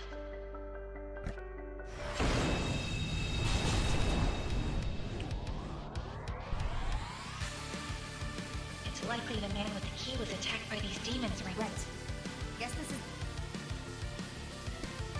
Nice go time. I hate Clint. But I rolled an easy shot. Boom! Lowest kill streak buys drinks. You gonna try it out? Could be Yeah. risky. I'm fine with them going for a new aesthetic. I'm fine with them trying to like Cautious. maybe try to keep that core SMT kind of gameplay and like some of those pillars like the demons and shit, but then go totally somewhere else with the rest of it. But at the end of the day, what did they decide to do? It's just a really generic, kind of like anime looking, over-designed cyberpunk world. Like, it doesn't need to be core SMT, it doesn't need to be Soul Hackers, but at least it could be something, man. It's the same fucking thing that people bitched about with TMS. It's like, okay, you go for SMT crossover with Fire Emblem, right? And at the end of the day, it's like, man, that really sucks they didn't do that because that could have been cool. But what did they decide to do instead? They just did a really boring, generic, cliche, tropey-ass, like, J-pop idol JRPG. It's like, if they could have at least like pulled something off, right? Like, I think people would be less annoyed, but it's I'm like, going to enjoy playing with Give it a shot. I think that it's like just so uninspired like Fast said yesterday. but it just makes the naming and what it's a part of just sting a little bit more. I'm going to enjoy playing with you. I'm not expecting something game changing despite being hard to please. I'm not a total snob. Yeah. I mean, I just like, those kinds of stories, man. And there's some that, like, cover them in, like, different ways, right? Like, I always liked Ex Machina, but it's still just a story, a movie about, like, you know, robots gaining some kind of, like, sentience or something and, you know, maybe turning on people. And it's like, that's been told a million times, but sometimes it's just the execution, the different kind of emotion you can get from it, how somebody tells a story like that in a more, like, palpable way. Like, don't get me wrong, I'm all about originality and, like, pushing the envelope, but sometimes pushing the envelope is, like, just executing some similar concept better, right? It's like a Donkey Kong Country Tropical Freeze, right? I would consider that something that pushes the envelope. But that's just because it takes something that you know and really improves on it a lot. It's like, originality is important, and I mean, I guess the storytelling is a little different, but, like, yeah, they could just do something similar, but just do it well. You don't get any of that here. How are we doing, Redless?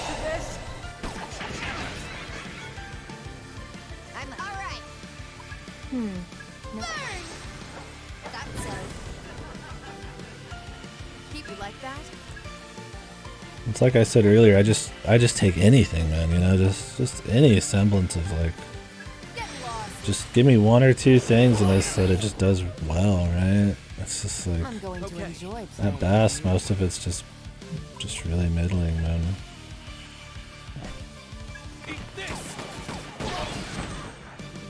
Like, I'm not that picky, dude. like I'll just take whatever, man. I mean, it just doesn't go there. Mentally preparing for work. Oof. You dashing tonight? For some reason I forgot you did it on Thursdays. Yeah, I don't know, Akira. It just makes me wonder. I'll show you. And good luck out there, Redless. Time to kick it off. Okay. Yeah, I don't know if it's one of those things like they just don't have the budget. Maybe they just don't have the time. You know, the team's maybe not experienced enough to be able to, like, make do with, like, limited stuff. Maybe there's just, like, more management. Like, I don't know, man.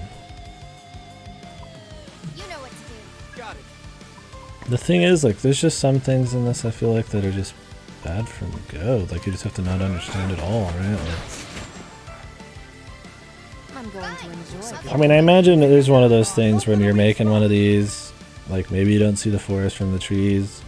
You know, you're seeing all this stuff you made, and it's all coming together, and it's like, hey, look at this, I made this is cool, right? And in a way, it's like, yeah, that's true. Like, I appreciate the effort. And at the end of the day, is this better than something made like 40 years ago? Like, maybe, right? Like, I mean, it's building on certain game design things, but it's like, I don't know, man. It's like when you make your own thing and you think it's like the best thing ever, but it's like, I mean, in the grand scheme of things, it's not. It's like, I don't know if it's something like that. Like, it's like, that's the thing is, like, do they know? Do they care? I mean, it's like a Pokemon thing, right? Like, I mean, they have to know their games suck. Or do they just, like, have enough people telling them it's amazing that they just don't give a shit and they're just lost in the sauce? I mean, for this game, I would say, surely it's a bit of budget, right? Like, there's no way you look at those side dungeons and you're like, yeah, that's it. That's the optimal, that's what we want to do. This is it, right? Cube world, everything looks the same in every side dungeon. This is what the people want. Nobody would think that, right? Like, surely they'd be like, yeah, they'd always prefer a more fleshed out dungeon, so, like, there has to be a bit of, like, budget there. And just what they think they can get away with. And, you know, maybe some kind of, like, just tone deaf, like, standards. Like, I don't know, maybe there's something missing there. Who knows? Looks like it'll work. Now, go for the weak spot. 109 degrees. Jesus. Hopefully you got good AC in that car.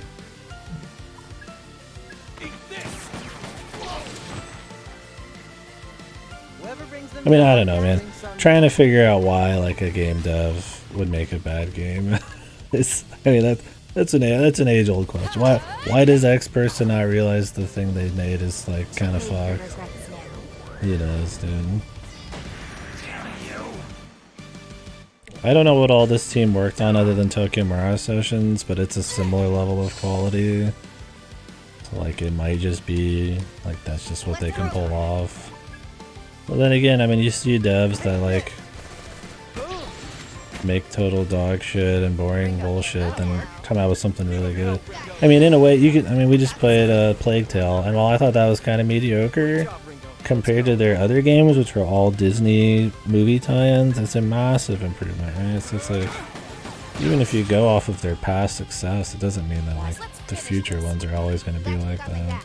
Stand up, Ringo. I'll get just getting started. Who knows? Too late for regrets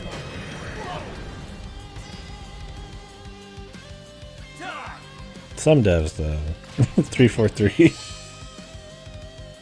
You got enough data on 343 to know they're probably not going to make a good Halo game. They've had 10 years to make a good Halo game. They haven't. Take this. And they keep fumbling. Let's go. Fumbling on things that aren't even just like design and stuff, right? They're just like can't get out features. They can't keep their games like updated multiplayer. Like just all like real obvious like objective problems. So I guess in some ways you could maybe like About what I figured. assume like a dev isn't gonna ever get better, but I don't know. Stop now.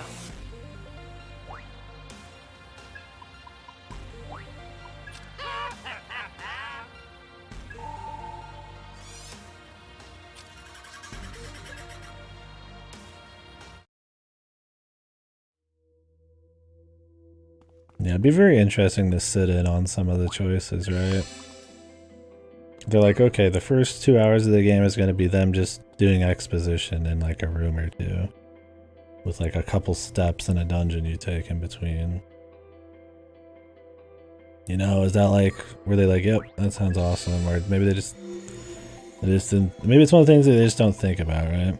Like, oh, here's the story, this is where it's going to be told, here's a little dungeon in between, and it's like, okay, there's the content, right? And that's what matters, like, there's the content, and it's like the actual, like, the details, like the flow of it, is this even interesting, that kind of like quality control, like maybe some of that just slips through. But I mean, that's what like playtesting's for, that's why some of the games are like, take years to make. I mean, you don't just slap it together and never look at it again, right? So, who knows? Oh, dude, I don't even know what I'm talking about. I don't even know what we're talking about. We're trying to jump inside the mind of a mediocre developer or something, dude.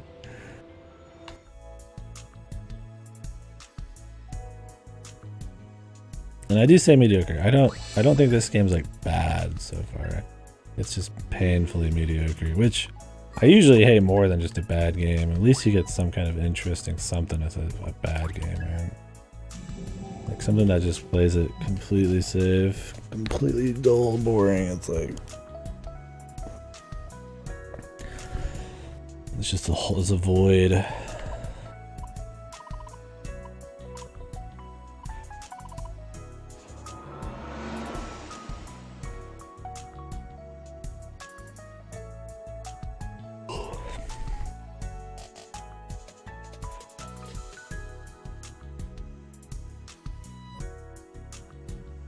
Now, thinking back to the like a genre being like, or a setting being kind of mined out for all it's worth, right? Squeezed for all it's worth. I feel like murder mysteries are an example of something that can still be interesting. But I guess there's a lot of like iteration you can have on a murder mystery because it could be in a different setting or incorporate lots of different tools. Like Cyberpunk at the end of the day has to have like an entire setting and like a lot of themes and stuff like shared. So I guess maybe it has like more limitations than like a murder mystery. But the point is, I feel like, you know, execution, how they carry it out, matters as much as raw creativity.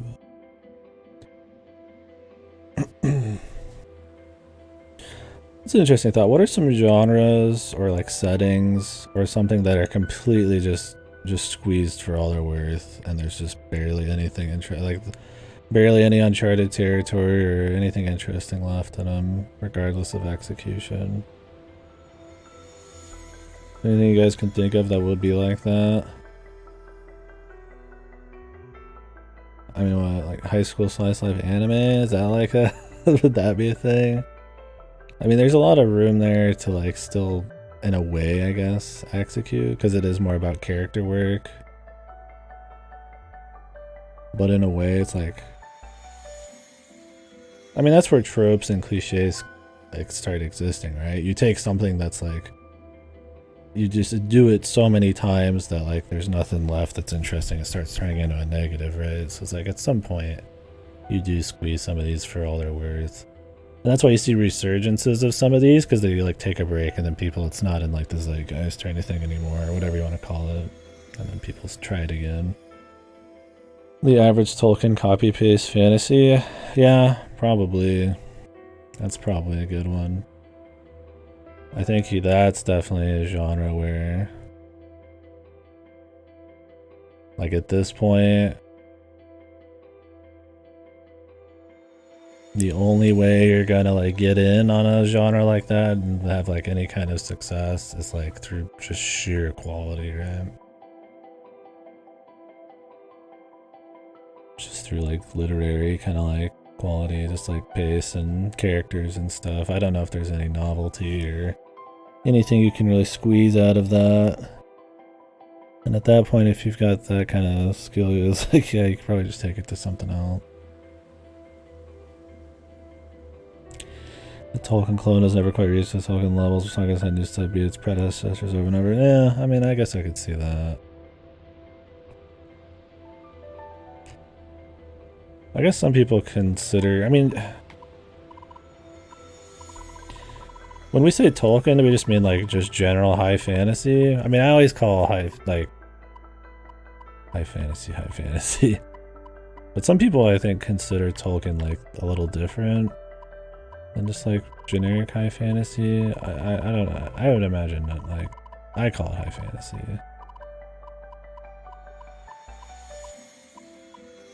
I would say that's definitely one of the most squeezed settings or genres.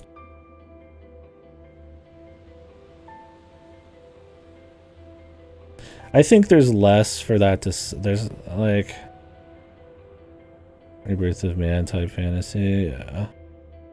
When I think Tolkien fantasy, I think, yeah, just high fantasy. And Tolkien's is a bit more, I guess, I don't say subdued or basic, but I mean, that's kind of the point. I would agree. I think the difference between cyberpunk and like fantasy is cyberpunk innately has something to say, right? Like the whole appeal of it is near future and how technology affects a future society, where it's like high fantasy, it's less about having something to kind of say that's maybe as relatable and more about just kind of being in like an exotic kind of situation or kind of an adventure, right? So maybe there's like less you could do with cyberpunk than fantasy in a way, but I guess it still has a lot of like trappings they have to have still, like cyberpunk. Like you still have to have like swords and magic to some extent, and while you can like mix that up like the Recluse Saga, where like it tries to actually like have this like science to it, like it still is the same shit. Okay, I guess that's a different conversation. What genre is the most potential for like the largest number of like unique works, right? Yeah, I would say fantasy though has been squeezed pretty hard. I still think there's room for fantasy to be interesting. Like you don't see like big high fantasy and like big movies anymore or anything. Like I feel like Lord of the Rings was probably one of the last times, man. But that's, once again, that's like zeitgeist shit, right? That's just because it's been like so done at that point that now it's like we've been kind of on a break in a way. Not that it hasn't already been squeezed dry. I don't know, I guess it's weird because you could say something's been squeezed dry, but then people kind of after like 10-20 years are like ready for some more.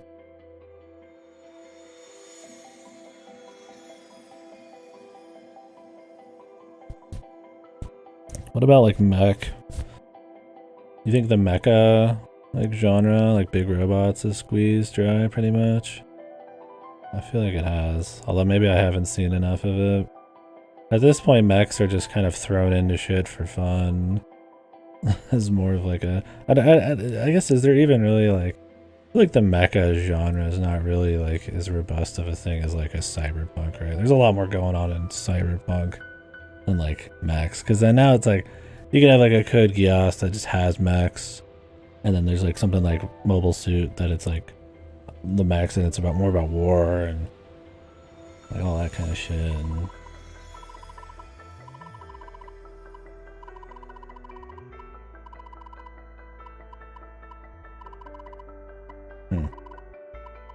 yeah, I don't know. There's some genres and shit that just don't even have anything to say. Like, what does steampunk have to say, right? It's definitely more about aesthetics. I think that's where stuff like cyberpunk's more interesting to me, is there's just more going on. It's not just about aesthetics. I think that's where stuff like this is annoying. Is like what's kind of cool about like near future settings and shit. This just doesn't really care about. Like, if I just wanted like sci-fi visuals, like that's definitely been squeezed rotten already. Yeah, Kira. I guess that's just kind of the dilution or something of a genre at that point, right? Like, it's more just an element of like anime at this point than it is really a pure genre.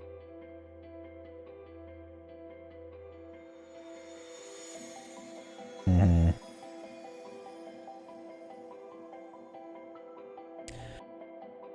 trying to think of just some stuff, because I mean it doesn't have to just be like, you know, fantasy. It could be like horror games, it could be like platformers, it could be murder mystery movies. Like, what is just something that's been squeezed dry, man?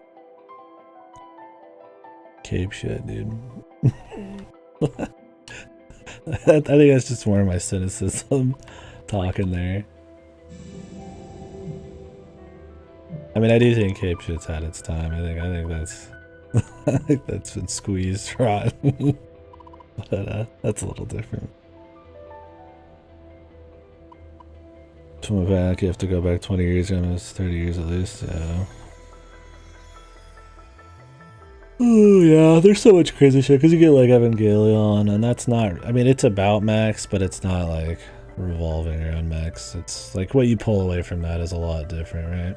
I feel like mechs are so much just an element of other genres and kinds of like storytelling. But yeah, it's really hard to call mecha like a singular thing. It's not like a cyberpunk, right? Like mecha's not a cyberpunk. Cyberpunk shares too many things between each thing that takes place, or each thing that kind of pulls from it. Or mecha could be like, I mean, you go from Rosaphone to like fucking some chibi mech comedy thing. And, yeah. Yeah, maybe it could. Maybe I haven't read enough steampunk stuff. Most steampunk stuff I've read or watched or played it's always just focused on aesthetics. What do the Victorians do, right? Yeah. I think the closest you got to anything like that was like a BioShock Infinite, and that was just them being fucking goofy, and that was more of an American thing than like steampunk. It just kind of had a similar like aesthetic and stuff. I think it borrows a little from steampunk. Yeah, it's just a fashion show. Yeah, I would agree with Fast though. I'm trying to think of some other ones though.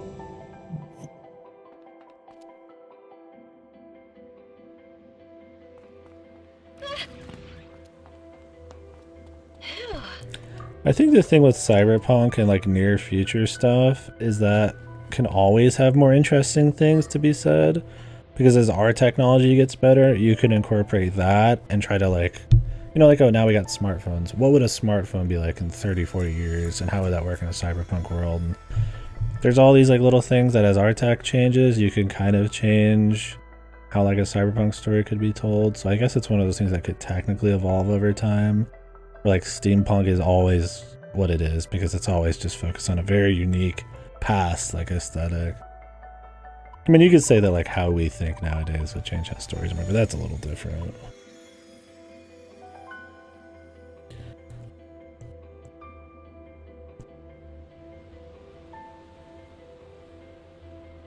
Oh yeah, I remember that, yeah. That was ballsy. BioShock Infinite, man. I remember beating that and I was like, wow, this is pretty cool, and now I just like do not like it at all. It's one of those that I don't know if just from everybody talking about hating it, I've just grown to hate it. Or maybe not hate it, but just kind of feel meh on it. Or if I just like, after long enough time away from it, I'm just like, oh yeah, this is kind of fucked. I've always liked the first one the most, but... yeah. That's the thing, man, is there's just a lot of potential for cool writing. And I don't think it's fully squeezed out, or as squeezed as something like a fantasy setting, or high fantasy. Because of that, like, ever-changing thing. So it just sucks when you get like this, and it doesn't even attempt to do a damn thing. Like, you don't have to say something super deep. Soul Hackers wasn't super deep, but it wanted to like visually explore an intersection of like, you know, its setting and like its like gimmick, right? Like demons, right? What would like, you know, a future be with like VR and stuff where demons were like in the government or something? And then just kind of like, it kind of just explored that. Like, what if demons were like controlling society in the future? And it's like, it's not like super deep. It didn't have that much to say.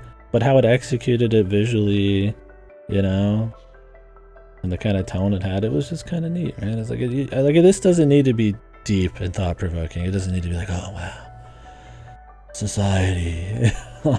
Like, it could just do anything, man. I mean, it just feels like it has like nothing, especially not in relation to like its setting. See the BioShock thing. This is why people have their minds blown. They never seen this do it better. Yeah, that's true. Yeah, that's absolutely. BioShock Infinite gets by on a lot of like meta novelty. Whoa, multi-worlds, bro. There's always a fucking lighthouse, and whoa, what a twist. He was Comstock, blah blah blah, like shit like that. And it's like, it's very kind of like surface level twisty, and it's very unique. But like, as soon as you start reading enough shit that goes for that, you know, then it's subject to quality, right? Like, I mean, how does it handle this thing that's not novel anymore? And it's not really that good, right? It's like ARGs or like video games that try to incorporate like meta stories, like Inscription, right? Like, you get like an Inscription or like a Doki Doki Literature Club or like a one shot, right? And it's like, some of those blow minds because it's not something that's done a million times in like the mainstream or anything. But if you've played enough of those, that novelty's like gone, and then you just start looking at it like how well it pulls it off. And I feel like too many things like the BioShock thing and like your Inscriptions and stuff are like all in on the fucking the meta gimmicks, and then they don't age as well. I think Inscription's a great game. I think it's good. I don't mean it like that, but most of its story, especially stuff like Doki Doki, or what's something that like goes all in on meta, like novelty, and has no like actual quality behind it. Like, it's purely, that's what we call a gimmick, right? I mean, what is something that's just pure like meta gimmicks that has not aged well? Because you could say Doki Doki has good pacing and horror build-up, and you could say Inscription just has a good gameplay and a nice bit of variety. And like, yeah, their meta's not as interesting, but like, what's something that doesn't have like some objective quality behind it that is just completely not aged well? I mean, I guess you could say like a BioShock Infinite, right? I don't think even for that, when it came out, that was like super duper mind blowing, but to some it was, right?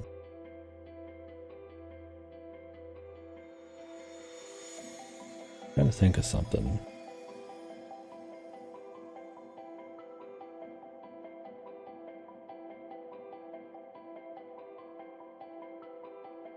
Ever 17? Yeah, that's probably one. I think that's why I always consider that overrated. Never 7, I guess a bit too.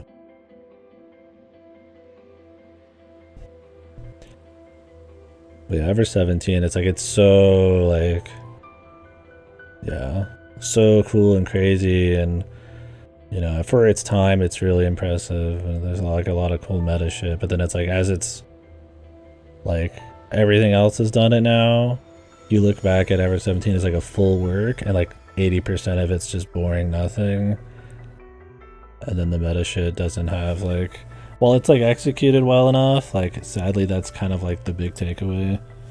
Or at least with something like, I guess, a Doki Doki, there's something else there other than meta. Not that I'm saying Ever 17's better or worse than Doki Doki, but yeah, I think that's a good example. I mean, we talked about this before. I mean, it's gimmicks, right? I mean, that's why you get a lot of like Wii sports games, right? Those stopped being interesting to people because it was purely surviving on gimmicks, and it had, once the gimmicks wore off, people had like an actual like bar of quality they could rate, you know, the gimmick on, and then they found that most of it was wanting, right? I don't know if there's any professional game like that, even indie. That goes for like meta, novelty, and is missing quality. I mean, there's a lot. Oh, ARG level meta. Yeah, I mean, AI2 does that. Inscription, all of his games go for ARGs. But it's always a bonus. Sorry, yeah, I shouldn't have said ARG. That's a different conversation.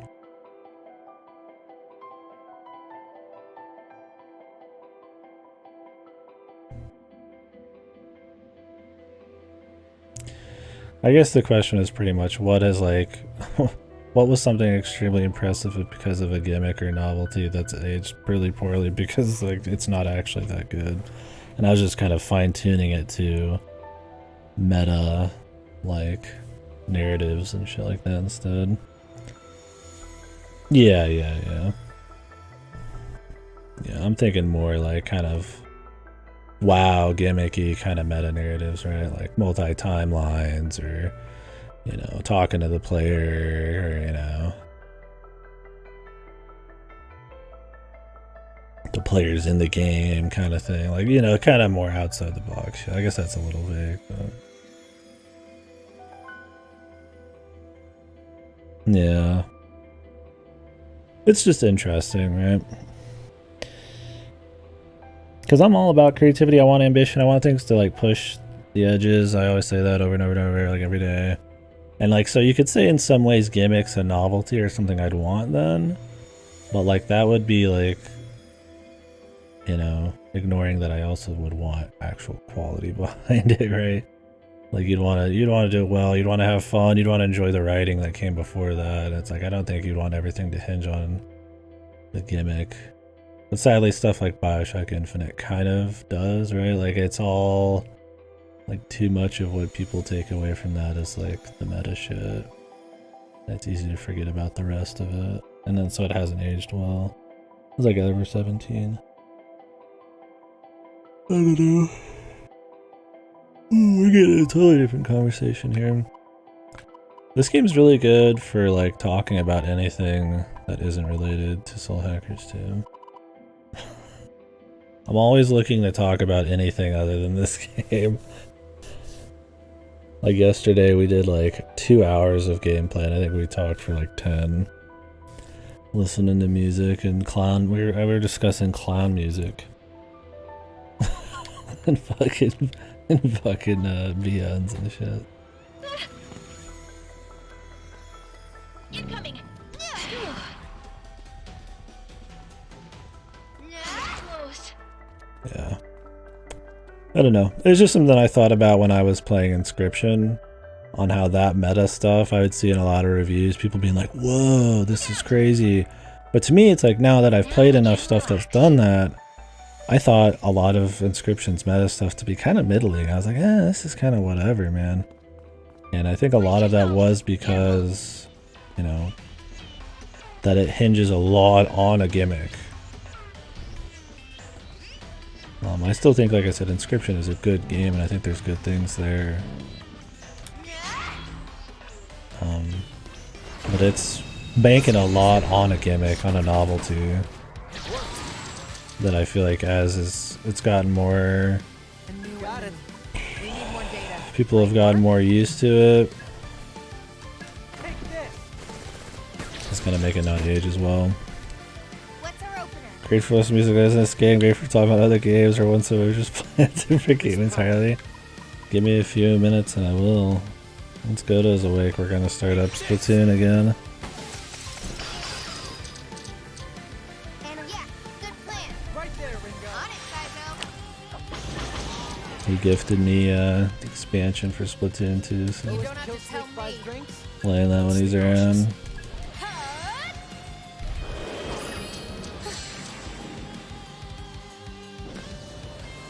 My blood star service. Dinner time. Dinner time! Whatever it takes. Almost fell asleep. If they keep building on the stack system and giving you all these like Sabbath special abilities like healing during, you know, the Sabbath and all that, that's neat, and I hope they really build on the stack thing, because as it is now it just feels like a shittier mechanic than like what they've tried in the past in the SNT. Like, it's not as good as like press turn or anything, right? Like, so I hope they keep building on it and make it worth, like, you know, make it really its own thing, make it worth having existed. Now we can relax. But we'll see, dude.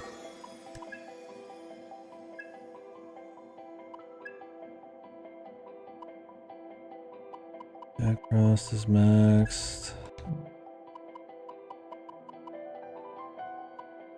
Angel. I need to go mix dudes together.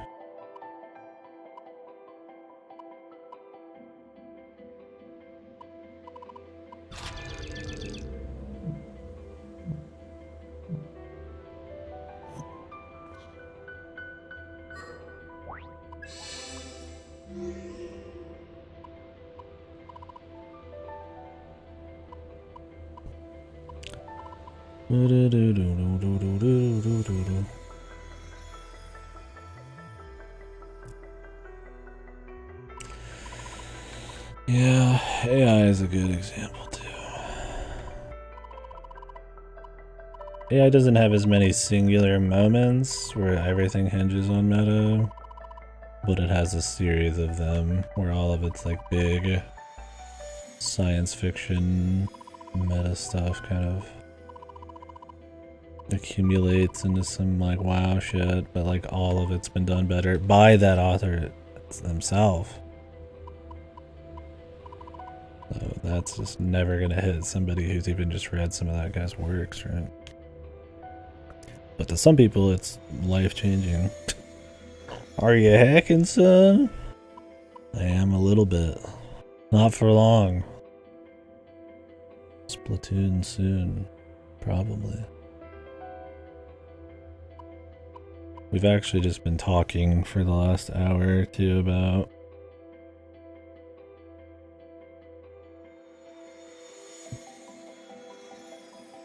how did it even start? I mean, I was bitching about this game, then it was about Cyberpunk, and then it was about genres that have very little room left for originality, and then it turned into conversations about novelty and meta-narratives, and how that surprises people and makes people think things are better than they are, and how those don't age well, like BioShock Infinite. I think that's where we're at right now.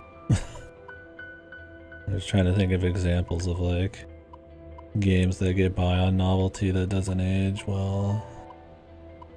That hinge too much on a gimmick. I guess it doesn't have to be video games either. Alright, let's do some fusing.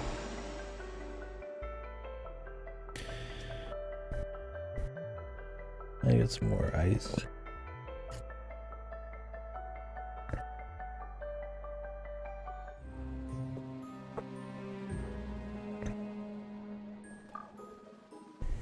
A great power may grace our stage. Today, a new demon may which strikes your. Now, make your choice.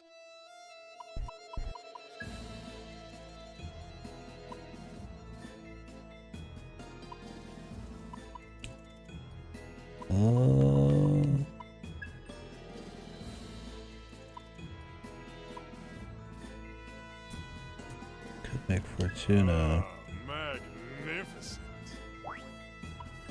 What skills shall they inherit?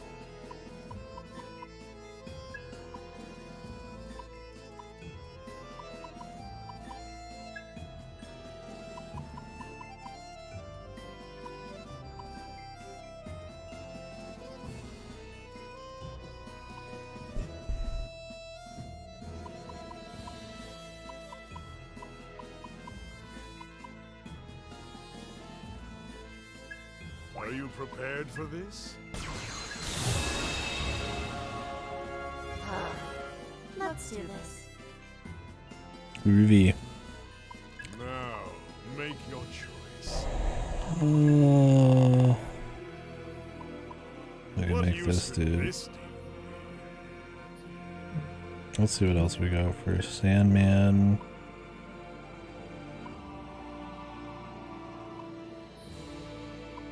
be? What use could this? What skills shall they inherit? Are you prepared for this?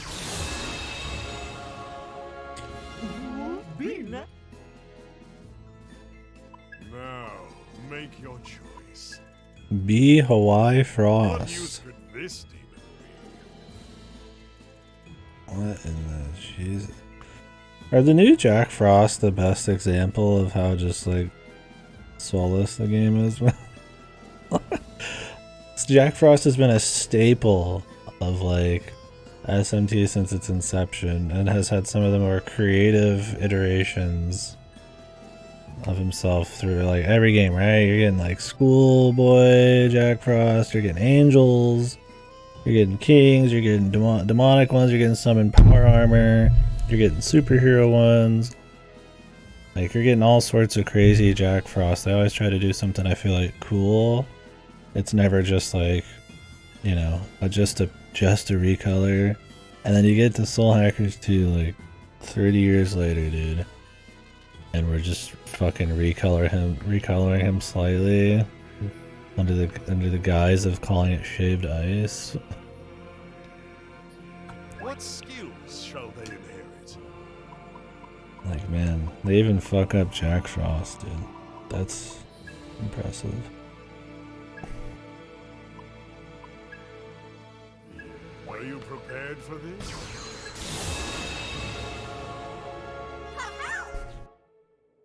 Like yeah, it's cute, haha, Jack Frost, he's ice, and then he's got like shaved ice flavors, but it's like nobody wants that. Now, make your choice. Like compared to just giving us cool Jack Frost, right? Like this is just like lazy, man.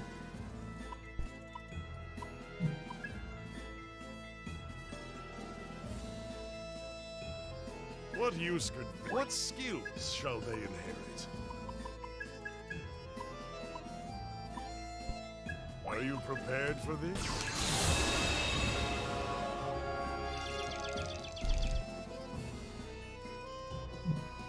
Until next time. Alright, what do we got?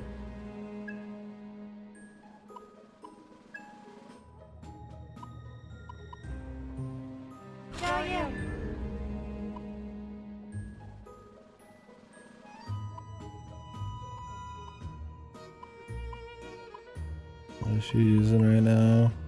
Nothing.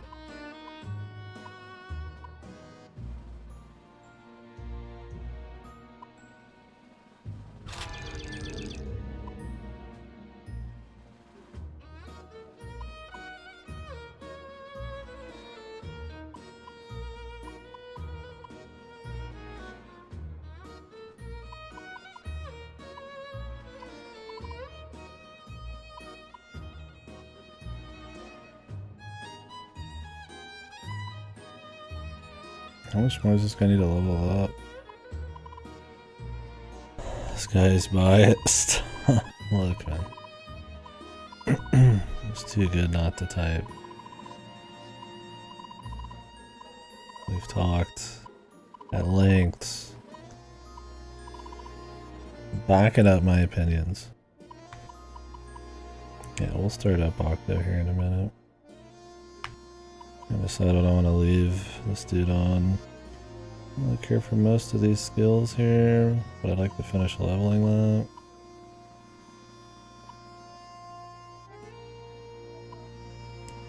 Listen, he says. No Octo?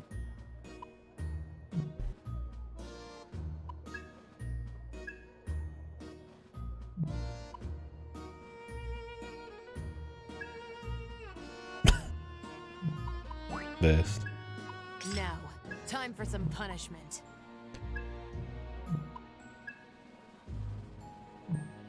I like to justify my opinions because it's fun. What about that?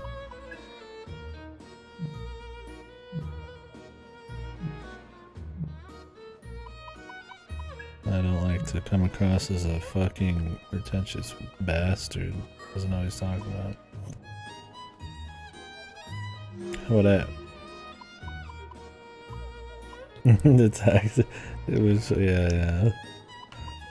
Just our little agreement.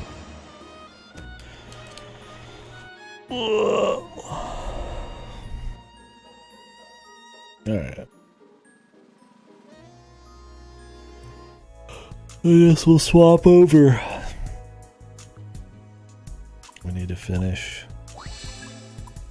They sent me Splatoon 3 today, so I could have it Saturday, I could have it Tuesday or Monday. Hopefully not later than that. Time to take a break on Soul Hackers. Oh no! It's horrible.